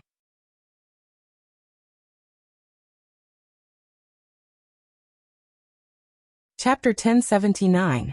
It made sense that the radix never saw this pattern. They had accumulated this data over several centuries, and they never categorized them in terms of wins, losses and draws. They just documented what happened. For Lionel to draw that connection himself after flipping through them spoke for itself. However, that didn't explain why any of this was important. I'm not entirely sure why you're so confused, Lionel said lightly. The fact you don't think it's important that you're standing here, doing nothing, while your supposed partner and equal is fighting down to his last breath doing something you commanded him to do. You don't really understand how people work, HM? Averon's pupils constricted. If you still don't get it, I can give you another stat. Maybe that'll help things sink into place for you. Of those 10,706 battles fought, there were 17,092 members of your families that died. Of that number, 64% were from the Midas family. How about another stat? There were 27,893 participants of the battles total. That means that there were 10,801 survivors. Of the number of survivors, 72% of them were members of your radix family. Averon's expression darkened with every word Lionel spoke. And now, once again, a member of the radix family is watching a member of the Midas fight to the bloody end. But do you know what the difference is between this time and all those other times? Lionel smiled and looked around.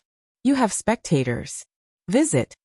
For the best no_vel_read_ng experience, the battlefield had already fallen into a silence the moment the second junior starship appeared, and it felt like the tides were shifting. However, because of all the commotion and noise the battle between Belize and Cirrus were making, not to mention the distraction of Lionel's words, Averon hadn't even noticed the issue until it was pointed out to him. His gaze subconsciously swept about, only for him to find several members of the Midas family looking back toward him. His expression couldn't help but turn ugly. The glue that held the radix and Midas together was the outside threat of the Florer family. The Florer were simply far too powerful, as they had monopolized an entire half of the inheritance all to their own. Without banding together, they would die separately. Due to this, a lot of the internal conflict between the two families was ignored and allowed to fester. But having a spotlight shone on it like now made the problem several orders of magnitude worse. Because the Midas always had such powerful bodies, and because the radix were so calculative, the nature of these battle stats had always been an open secret. If there was anyone that would be smart enough to survive a close battle, it would more likely be the radix. And now the scab wound would be torn open for all to see. But I know what you're thinking, Lionel continued with a smile. Or rather, I know what you'll eventually conclude, because right now it seems that you're too flustered to think properly. Once this head of the Florer family dies beneath the backlash of her own technique, the Florer family will retaliate fiercely. After all, it's been 207 years since one of their heads has died, and last time that occurred, they were able to retrieve their corpse and not lose anything. Now, however, this woman will die in the midst of a battlefield with no other powerful enough members of the Florer family here to retrieve her. There's about an 83% likelihood that she's holding something supremely important and precious on her person as well. Visit. For a better user experience, because of this inevitable and fierce coming retaliation, the Midas will have no choice but to swallow their discontent, and your issues can once more be swept under the rug, right? But there's just a small problem with that. Lionel's head angled up to the second junior starship whose engine was still stalled. The problem is that you're a fool and you still think that they're on your side when they've obviously already decided to betray you. The moment Lionel said these words, both Era and her father narrowed their gazes. I bet you that by now, All of the members you bribed and placed on their council have been assassinated. I can also see, no matter how he tries to hide it, that gold-head Ovaltine has entered the 6th dimension.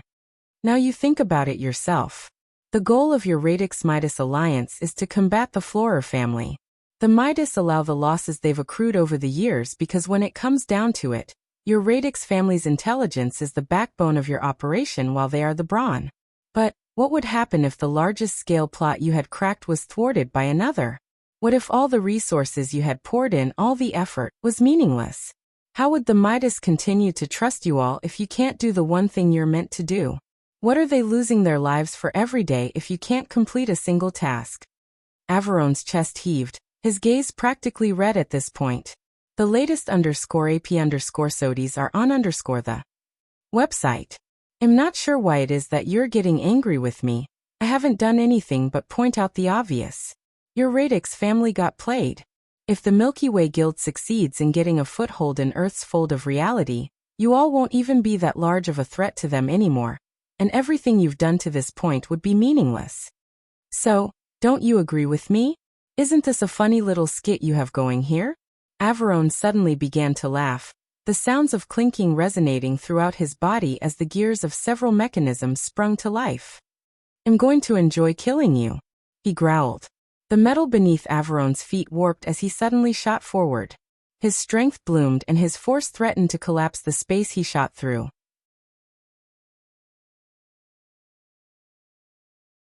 Since everything was falling apart around him, he would piece it together himself. In all this nonsense Lionel was spewing, he had forgotten that he was the most vulnerable person. However, it was then that Averon felt that something was wrong. Lionel stood there, unmoving as he rapidly closed the distance between them. It was as though he hadn't noticed the murderous intent at all. Lionel slowly shook his head. If it was possible for them to lose their minds to the point of getting hyper-fixated on a single person, how is it that all of them would die 19% of the time? Do you know why I haven't moved an inch since she began to rampage? It's because carnivorous plants find their prey based on movement. Visit. For a better user experience, a vine appeared above Averon's head, slapping down with the weight of a mountain. Dumbass. Bang.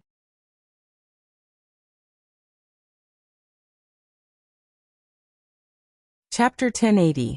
Averon's head was blasted into pieces. The power gap between a Belize who had activated her secret technique and him was simply too far apart. In fact, for the past several dozen seconds now, Belize had already been beating nothing more than Cirrus' corpse. The only reason the latter was even relatively intact was purely because of how powerful his body was. Nothing more, nothing less. Lionel watched as Averon crumpled before him. Bits and pieces of his skull and brain flew out in all directions, falling to Lionel's feet. His eyes only barely managed to remain intact, their gaze locked onto Lionel, flickering through a whirlwind of emotions. Various colors of anger, fury and rage, dipped in a layer of helplessness and pleading. But it was all meaningless. Even if Lionel wanted to save him, he couldn't. Healing a 6th-dimensional existence was beyond his abilities, not that he would even try to do so to begin with. The instant Averon plopped to his knees, another vicious vine whip descended from above, booming down again and again. He lost the rest of his head, then his neck, then torso. Eventually, he was nothing but a lump of meat and metal heated through repeated pummeling. The entire battlefield remained silent as Belize rampaged about, not a single soul daring to move even an inch. Lionel could tell that there were a few madmen who wanted to sacrifice their own lives just to force him to move. He could sense the look in the eyes with his internal sight. But toward this he only smiled. He was very much ready for whatever they brought. Smartly of them, though they didn't take action in the end. Just 10 minutes later, Belize released a final screech, her wrinkled body writhing wildly as the spider lily on her forehead squeezed. In the next moment, she fell into a pile of ash, the leech on her back screaming as it had lost its final support. The latest _AP_SODIES are on the website. At that moment, Lionel suddenly sprung forward, a snow globe flickering in his hands as he stored away the carnivorous plant before it could truly wither away. As he was the only one even remotely close to the incident, no one was even in position to stop him. Then, with light steps, he walked to Averon's bloody pulp. Little Tolly wiggled around Lionel's wrist, squeezing out from the cracks in his armor, and burrowing into the steaming pile. When the little guy came out, it was still a pristine and shimmering silver, as though it would forever remain unblemished. However, within its body, a large amount of sixth-dimensional ores had been excavated. In fact, the amount dwarfed Averon's younger brother by several measures. After working at his own pace for several moments, Lionel finally looked up to the ship above. By now, the father-daughter pair had been completely surrounded, several thousand oryx driving them into a corner. Their expressions remained placid. However, the conclusion of all of this seemed quite obvious. At this moment, the people of Earth couldn't help but cast worshipful gazes toward Lionel's back. Although they weren't quite sure what was happening, it was clear by Lionel's earlier words and everything that happened after that he was well aware of how things would play out. Completely beside himself, Augustus began to clap slowly, his placid expression giving way to admiration. It was the kind of look one wouldn't expect to see from an enemy. Even Lionel could only say that he was taken aback. The truth of the matter was that he had gotten lucky, and he knew it. If not for the oryx becoming such a backbone of the Milky Way Guild's plan, things wouldn't have been able to end so simply. Just the odds of such a thing happening alone were baffling, and yet he had greatly benefited from it. Visit. For a better user experience, Lionel couldn't help but think what would happen if one day he was the unlucky one. This dimensional verse seemed so fickle at times. It was impossible that he would have every tidbit of information he'd need at every turn.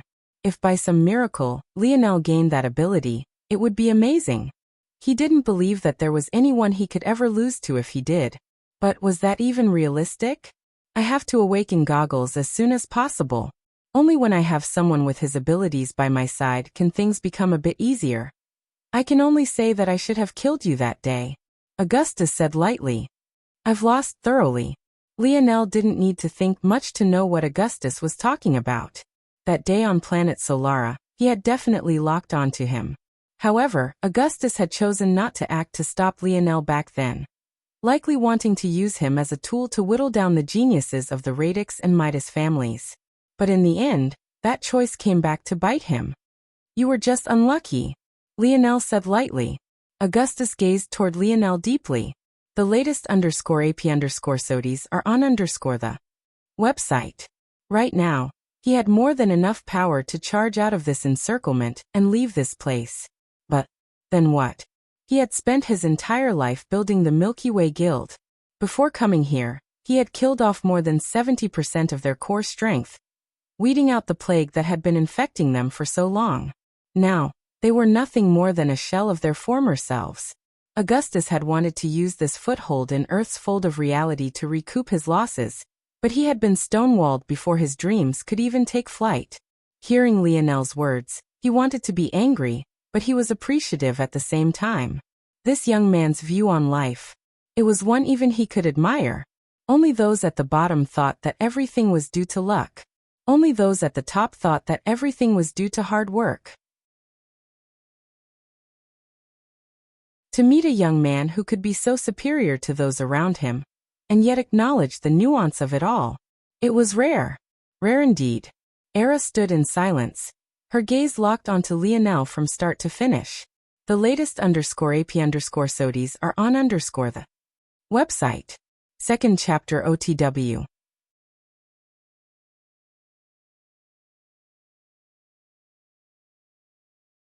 Chapter 1081. This doesn't have to be the end if you don't want it to be, Lionel suddenly said. You also don't have to rebuild everything from scratch. Augustus' gaze narrowed. What do you mean by this? Well, that would depend on how much your daughter hates me and how much you value that hatred. Lionel responded with another hypothetical. Augustus' frown deepened, but he didn't immediately look toward his daughter. He knew well that his daughter's feelings for her late fiancé weren't fake. And he knew his daughter's temperament well. Bending wasn't something she took too kindly to. Even if she bent now, there was a good chance she would snap back in the future. However, before he could think any more, Era suddenly spoke. Rhea and Syl. Where are they? Lionel didn't need to think long to remember who these two were. Sil was Anared's younger sister, and would have been Era's sister-in-law. As for Rhi, she was apparently Sil's best friend, but there was a bit of a scandal behind this. According to what Lionel had learned, Rhi was actually the child between City Lord White, who Aina had killed in her berserk state, and City Lord Kefir, Sil and Anared's father. She was thus treated very well by the family as she was technically a part of them. But Rhi herself along with Sil seemed to have no idea about this. Regardless, this was a story that Lionel had thrown to the back of his mind because, truthfully, he simply didn't care. It didn't seem relevant. They are currently both on Earth. Lionel replied lightly. And my father-in-law? Executed. Visit. For the best no_vel_read_ng experience, Sarah fell into silence. She should have already guessed this long ago. There was no way that Earth would let the main leaders of the attack live. However, the population of people itself was a different story entirely. They could be slowly integrated and fix Earth's current greatest problem. Population. Augustus finally looked toward his daughter, but she was still looking toward Lionel. Earth isn't worried about the two of them seeking revenge for their father? Lionel raised an eyebrow. What would you prefer? Lionel had no way of knowing his grandfather's true intentions. But if he knew anything about that man, he was prideful to a point and immensely logical when it came to weighing positives and negatives. Emperor Fox had chosen to allow the Paradise Islands to fall from the sky, effectively killing billions of invalids before they could even take form. However, just think about the method he used. The Paradise Islands had been staples of Earth for several decades already. It was so well integrated that it didn't even look like a plot. He was a man who had essentially gotten away with murdering 99% of his people, and it didn't even spark a rebellion. This was to say that Emperor Fox knew how to be cruel to meet his ends, but he was also intelligent in the way he went about it. Killing the city lords was justified. But if he went as far as to execute two little girls, he would come off as not only a coward, but it would be even more difficult to rein in the people of Terrain to become one with Earth. The risk wasn't worth the reward. Era fell into silence.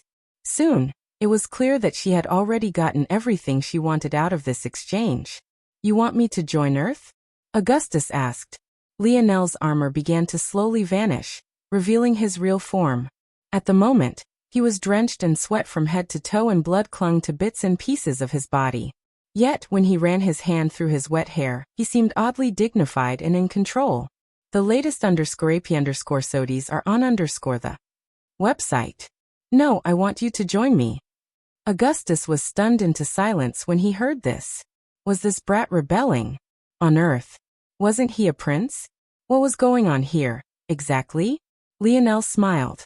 I'm the only noble in the empire without a legion of my own. All I have are 8 brothers and sometimes they're not too reliable. What the fuck? Cap, don't lie to the people. Lionel grinned but kept looking toward Augustus. Augustus was baffled at the audacity of this child. He was a 6th-dimensional expert. In fact, he was a genius in his own right. Making it so far in the backwater dregs of this sector was something to boast about without a doubt. Now a young man who was effectively a child in his eyes was actually asking him to follow him. If you told Augustus an hour ago that this was how this event would play out, he would have probably killed whoever spoke with a wave of his hand. Do you understand what you're asking right now? Why wouldn't I just leave the Milky Way and go to parts unknown? Why should I wait on you? I wonder, have you heard of the Morales family? Lionel asked. He gauged Augustus' reaction. Lionel had already deduced that for Shield Cross Stars to act the way it did, it had to be wary of him having a backer. It was possible that the backers it was worried about were those that supported Earth. But if that was the case, why would they have dared to mess with Earth's subdimensional zones? If not for Lionel, the true treasure of Camelot would have ended up in an outsider's hands. The latest _AP_SODIES are on the website. That meant that what they were worried about weren't the people backing Earth, but rather people that might be backing Lionel himself in particular. And since Era was most definitely responsible for Lionel being framed, it was likely that she had been the one to reach this conclusion first. Simply put, there was a good chance Augustus might be aware. As expected, Augustus' pupils constricted into pinholes, his muscles tightening.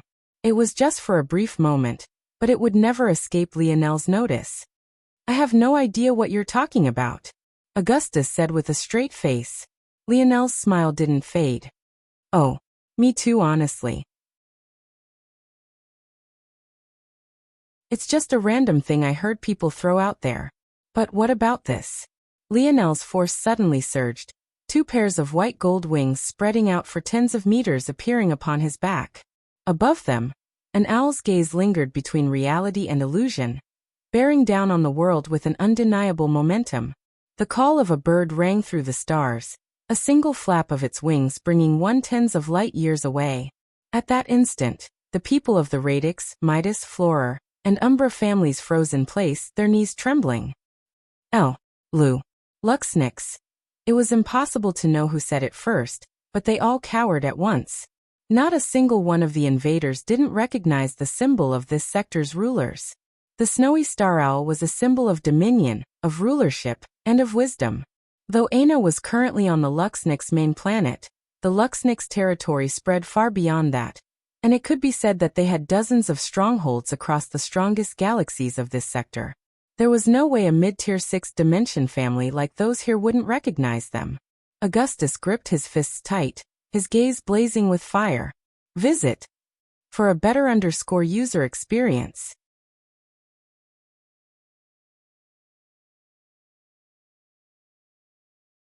Chapter 1082. The reaction was only as one might expect.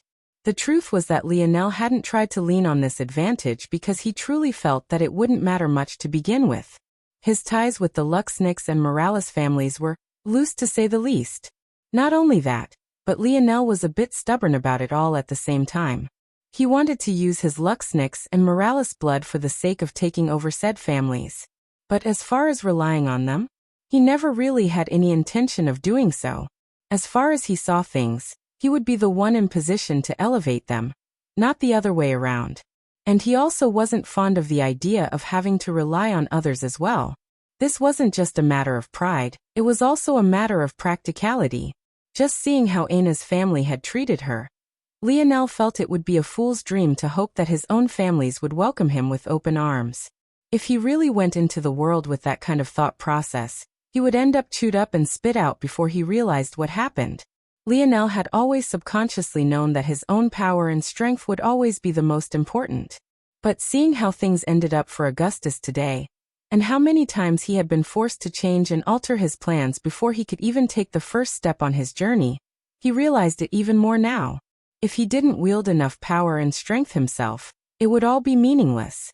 There would be a day where no amount of scheming could get him out of a situation, and he would be forced to face it head-on. If when that time came he was still trying to play chess when the situation demanded checkers, all his dreams and aspirations would be for naught. Maybe I've been going about this all wrong. Lionel forgot that he was supposed to be waiting for an answer from Augustus for a moment, as he lost himself in a trail of thoughts. The latest _AP_SODIes are on the website. I'm trying to build a kingdom, but before it's even gotten off its feet it's already pulling me in so many directions. I'm worrying about recruiting, about loyalty, about resources and money. It's diverting my attention so much at just this scale. What would happen on a larger scale? Lionel shook his head. It was difficult to make a choice. In truth, he needed somewhat of a kingdom just to fight for position during the Morales Air Wars. Those individuals probably had far better connections than Lionel could even dream of right this moment. But if he focused too much on this, his own power would be lacking when the time came. Ultimately, Lionel realized that he once again knew too little. When would the air wars take place? What were the rules? Who was allowed to participate at his call, and who wasn't? If Lionel could just bring his mother and father with him to the air wars, would he even need to worry about victory? If he could do something like that, why was he wasting so much time recruiting people? In that case, wouldn't it be better to just focus on himself and a small group of elites? Then, when the time came, he could sick his dad's foul mouth on all his enemies and lay back and relax. The latest _AP_SODIes are on the website. Though Lionel wasn't exactly sure how powerful his parents were, he assumed they were pretty good. And even though his dad would be against helping him at first, from what Lionel remembered of his mother and his memories, he only needed to ask her once and he would fall in line. Lionel might be against using the Morales and Luxnick's family, but he had no qualms about relying on his own parents, even if he had to be a bit shameless about it. These sorts of thoughts were exactly what left Lionel at a bit of a loss. He realized that he was still too overeager and impatient. A dream like uniting the entire dimensional verse was maddening enough, and yet he was actually trying to speed run it at the same time. He needed to take a breath and calm down. There were more important things to consider. When Lionel reached this conclusion, he finally looked upward again, only to find Augustus looking back toward him with clenched fists and a gaze that was just a little bit too fiery. It was hard to tell if he wanted to tear Lionel limb from limb or kiss him passionately. The oddity was so striking that even Lionel's own expression couldn't help but turn weird. This Augustus was an interesting character. "I will follow you," Augustus suddenly said. Lionel blinked. "It's that easy?" Lionel was stunned. He was used to things going wrong one way or another. Even his own organizations had turned on him more times than he could count by now. It was baffling that anyone would be so straightforward with him. Visit. For the best no_vel_read_ng experience in the end, though he grinned. An unknown amount of time later, Lionel appeared within the segmented cube, gasping for breath. His body was aching all over. Truthfully, he felt as though he had just ran 10 marathons back to back to back. He really didn't know what he would do without his vital star force. There's definitely even more potential in Camelot's magic system than just this too. Lionel's mind wandered as he moved through the cube. He eventually made his way to a large training field, just one of several. But at this moment it was a complete mess. Craters littered the ground, large amounts of force hung in the air, making it difficult to breathe, and there were even the dull sounds of struggle still lingering in the air. Lionel stopped looking around to find the head of the Umbra family pincered by vice and candle. He was on his knees, his hand raised up to his sides as though they had been nailed down, when in reality there was nothing there at all. However, the most intriguing part wasn't any of this, but rather the little mink who took the Umbra head's hair as a nest to rest in. 3 more chapters coming later today. The latest _AP_SODIES are on the website.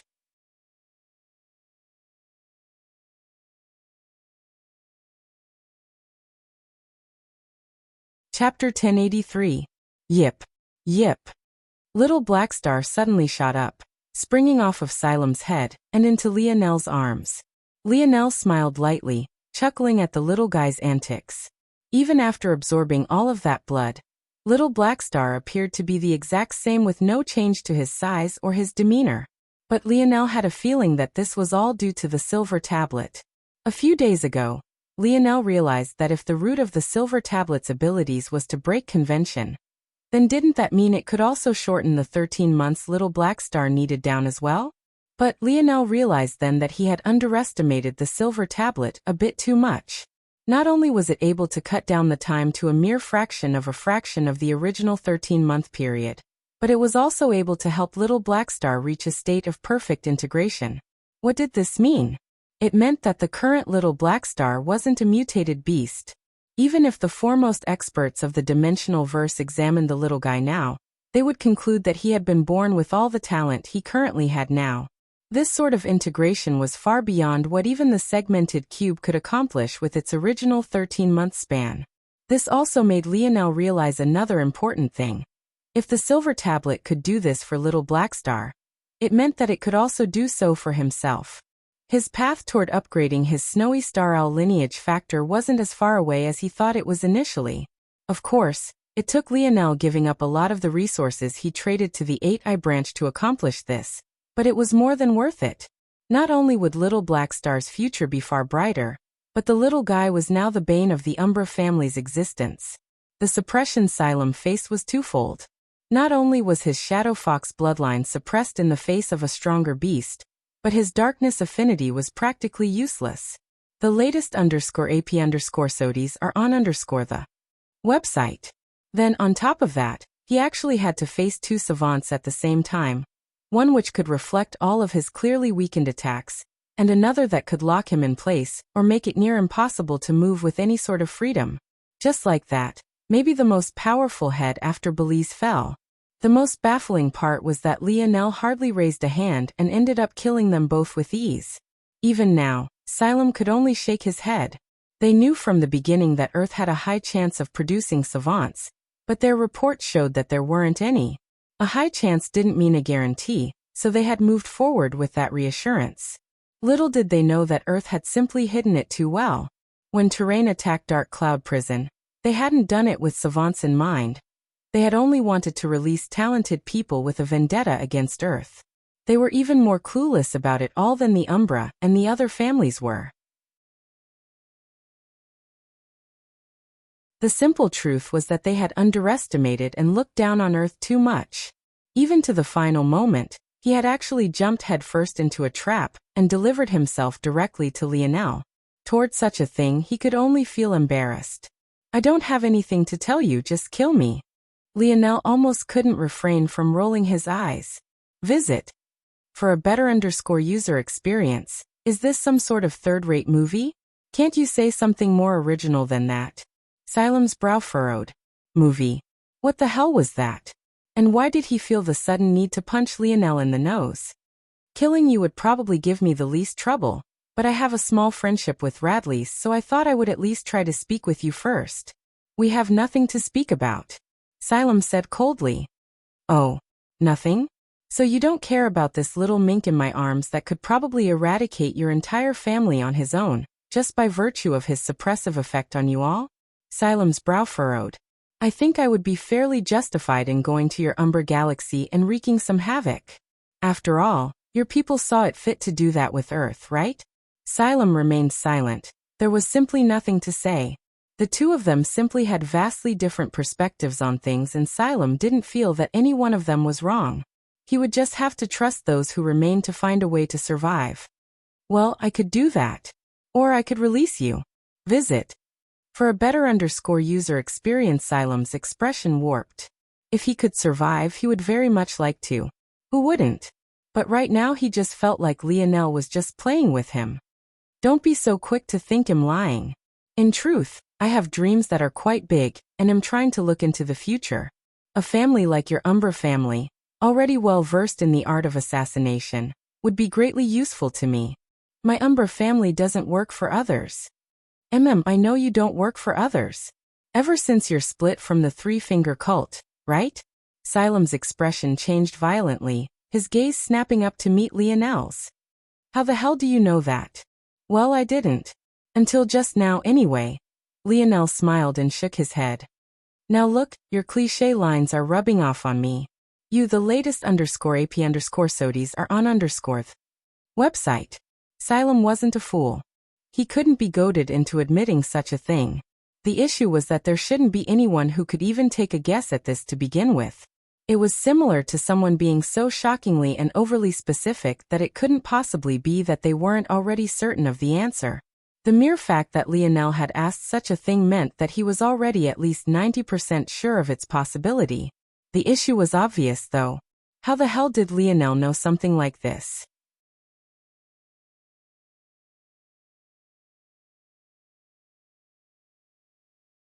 Chapter 1084. Xylem was stunned silent, but Lionel only continued to smile lightly. How do you know this? It's quite interesting actually. I was just flipping through the record of the Radix. That's impossible. There's no way they would know something so sensitive, or else they would have long since used it. With how precarious their situation against the Flora family has been, it's impossible that they wouldn't have used us to help clear them of their enemy. Xylem was originally a man of few words, but for some reason he found himself spilling in Lionel's presence. He ended up overcorrecting himself and speaking even more than he would have to usually. But that didn't change the fact that he was correct. The Flora family was too powerful and only seemed to steadily grow with every generation. Even with just half of the inheritance of the Silver Empire, the strength they displayed only grew more astounding with every successive generation. In fact, Xylem had reason to believe that the strength they displayed now was just the tip of the iceberg. For whatever reason, the Flora family was very concerned with keeping a low profile. Yet contrary to that, the Flora family also seemed to be in constant war with the Radix and Midas families. Just on the surface, one could see that there was some sort of secret grudge the two families shared. But as for the details, neither the Umbra, Rain or any of the other surrounding families had been able to find the truth. This aside, Lionel's stats were perfectly correct. Not only had the Flora won more than half the battles they fought with the Radix, even among the rest, the Radix and Midas still ended up losing all participants in 19% of cases. This was all to say that the Flora were slowly, but surely winning the war. Visit. For the best no_vel_read_ng experience with the Radix and Midas slowly losing ground. If they had such a trump card, wouldn't they have used it? It simply didn't make much sense. I couldn't help but notice that you didn't react much when I said the name Radlease, Lionel said lightly. Xylem narrowed his gaze, but didn't respond. I found your response to be quite interesting, because make no mistake, I was watching intently. I thought that if I mentioned Radlease, there would at least be something. I wouldn't call myself perfect, but if there's one thing I have, it's senses that are quite sharp. However, when I mentioned Radlease, there was absolutely nothing. Your heartbeat was extraordinarily steady, your gaze was placid, and your temperature remained unchanged. It wasn't until a split moment later when I mentioned potentially sparing you that you shifted and became cold, outright rejecting my proposal.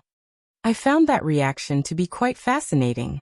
The odds of a family head like yourself knowing a small figure like Radlease should probably be small. The exception would be if he was a member of your family, maybe your son or your grandson, or maybe if he was a great enough genius. I thought that maybe since the like of Radlease, Libly and the others were sent as the vanguard, that they had quite high standings amongst your families. Yet, not once did any of your heads ask for their well-being during our battle, or any time before. It made me realize that to you all, these youths were probably a dime a dozen. Visit. For the best no_vel_read_ng experience, reaching that conclusion, it should be quite obvious then why you didn't react. After all, you don't really know Radlease, isn't it normal? But the answer to that question would actually be no. The normal human reaction to hearing a name they weren't quite familiar with would be inquisition, a bit of processing, memory retrieval, things of that sort. But your reaction was so benign that it was abnormal, don't you think? Xylem's gaze narrowed further. Even now he was kneeling on the ground, his arms spread outward and nailed seemingly in thin air. I found it odd, until I remembered the techniques of your Umbra family. From your records, you're not only adept in the dark elemental force, you're excellent at concealment. You prefer short weapons or throwing weapons. Your minds are resistant to mental probing and you're immune to poisons. Paint me a man who's quite fond of his clichés, but isn't that just the perfect character build of an assassin? Your lack of a reaction was a trained response you've honed over the years, correct? It probably makes you impossible to read for most people. It seems you're not most people, Xylem said coldly. Lionel chuckled. Maybe not. But I'm starting to think that I'm not quite normal to begin with. I scare myself sometimes. I wonder just how much of me is a facade I put up to protect myself. And how much of that facade is there to protect others? Visit. For a better user experience, Xylem's pupils constricted. He felt an odd pressure coming from Lionel that made him feel suffocating. A deep fear welled up in his heart, sweat involuntarily pouring down his brows and spine. It felt for a moment that he was before a wild beast. Many people thought that the scariest thing about animals was their strength. Compared to humans, their teeth were sharper, their strikes were stronger, and their propensity for violence was far greater. But as an assassin, Xylem knew what truly scared most about animals. In a day, humans might interact with dozens to hundreds of their peers. In each one of these reactions, there are clearly learned and easily observable behaviors one can detect. We can sense when someone is uncomfortable, when they're happy, when they're sad, and when they might grow violent. Knowing these things is what helps humans survive. Only by being able to read the intentions of those around you could you maneuver about the world properly. However, many humans couldn't read animals. A normal man could never tell when a snake is happy, or sad, or ready to lash out. Their faces were unreadable to the average person. And that was what was so fearsome about them. And right this moment, despite his years of experience, Xylem couldn't read Lionel at all. Visit for a better user experience.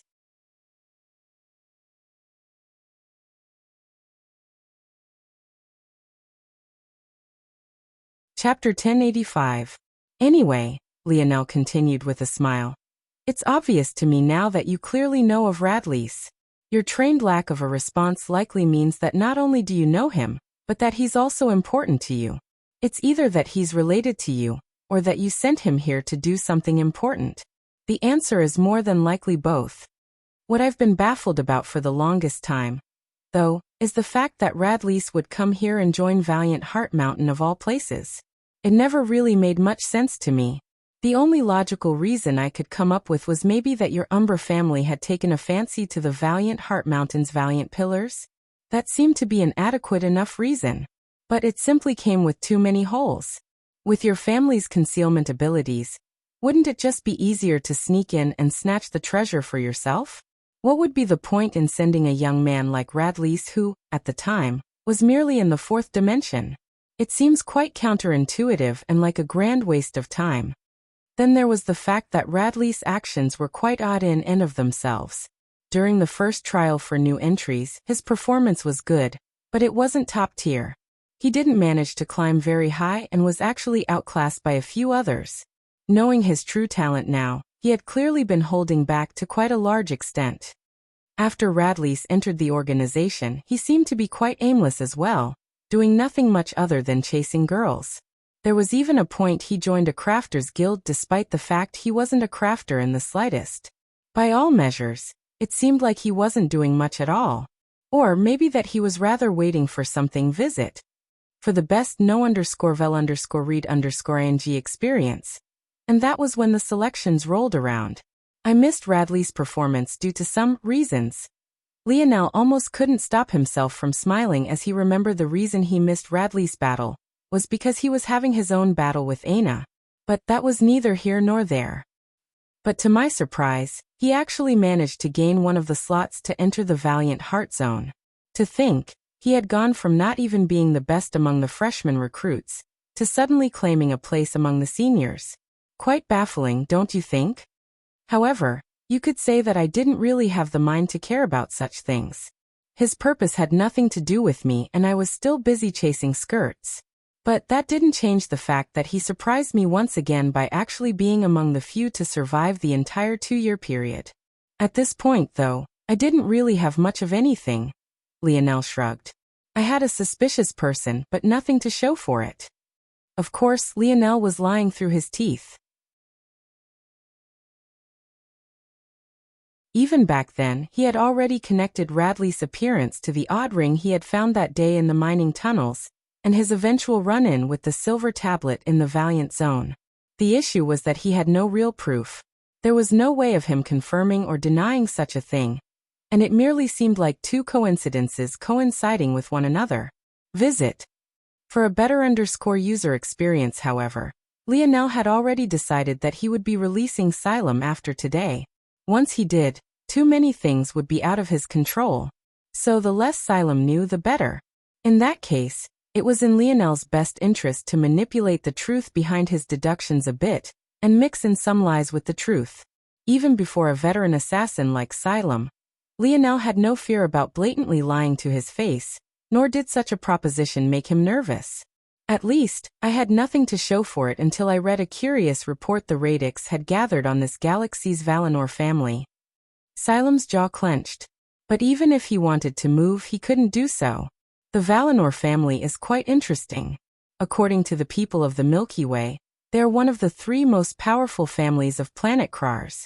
I've met one of their members before, actually.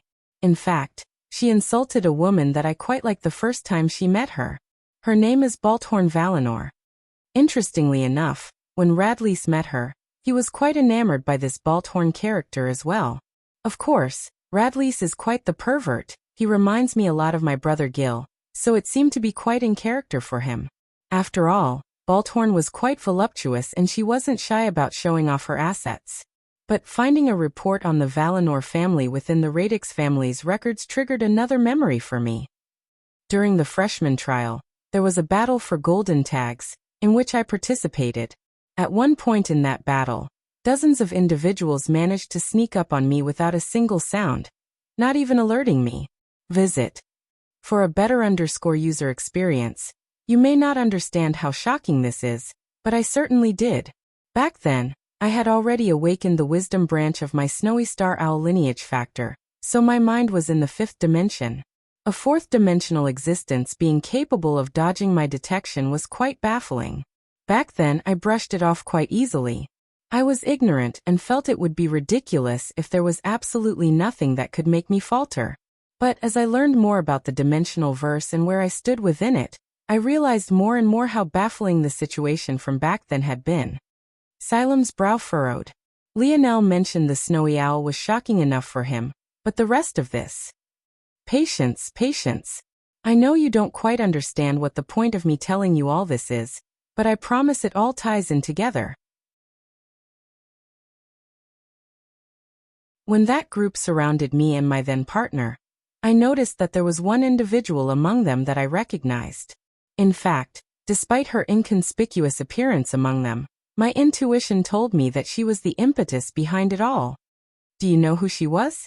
Her name was Henorin, and she happened to be the little maid servant by Balthorn's side, the very same Balthorn your Radleys was enamored with. Visit. For a better user experience, such a powerful concealment type ability, one capable of fooling a fifth-dimensional mind while in the fourth dimension. Sounds quite perfect for an assassin, now isn't it? You're tuning in to the Li Mei's Sword of Destiny YouTube channel. We're so grateful for your support, and don't forget to subscribe to join us on this incredible journey through captivating stories.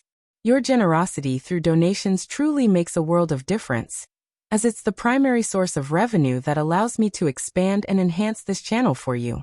Thank you from the bottom of my heart for being a part of this adventure.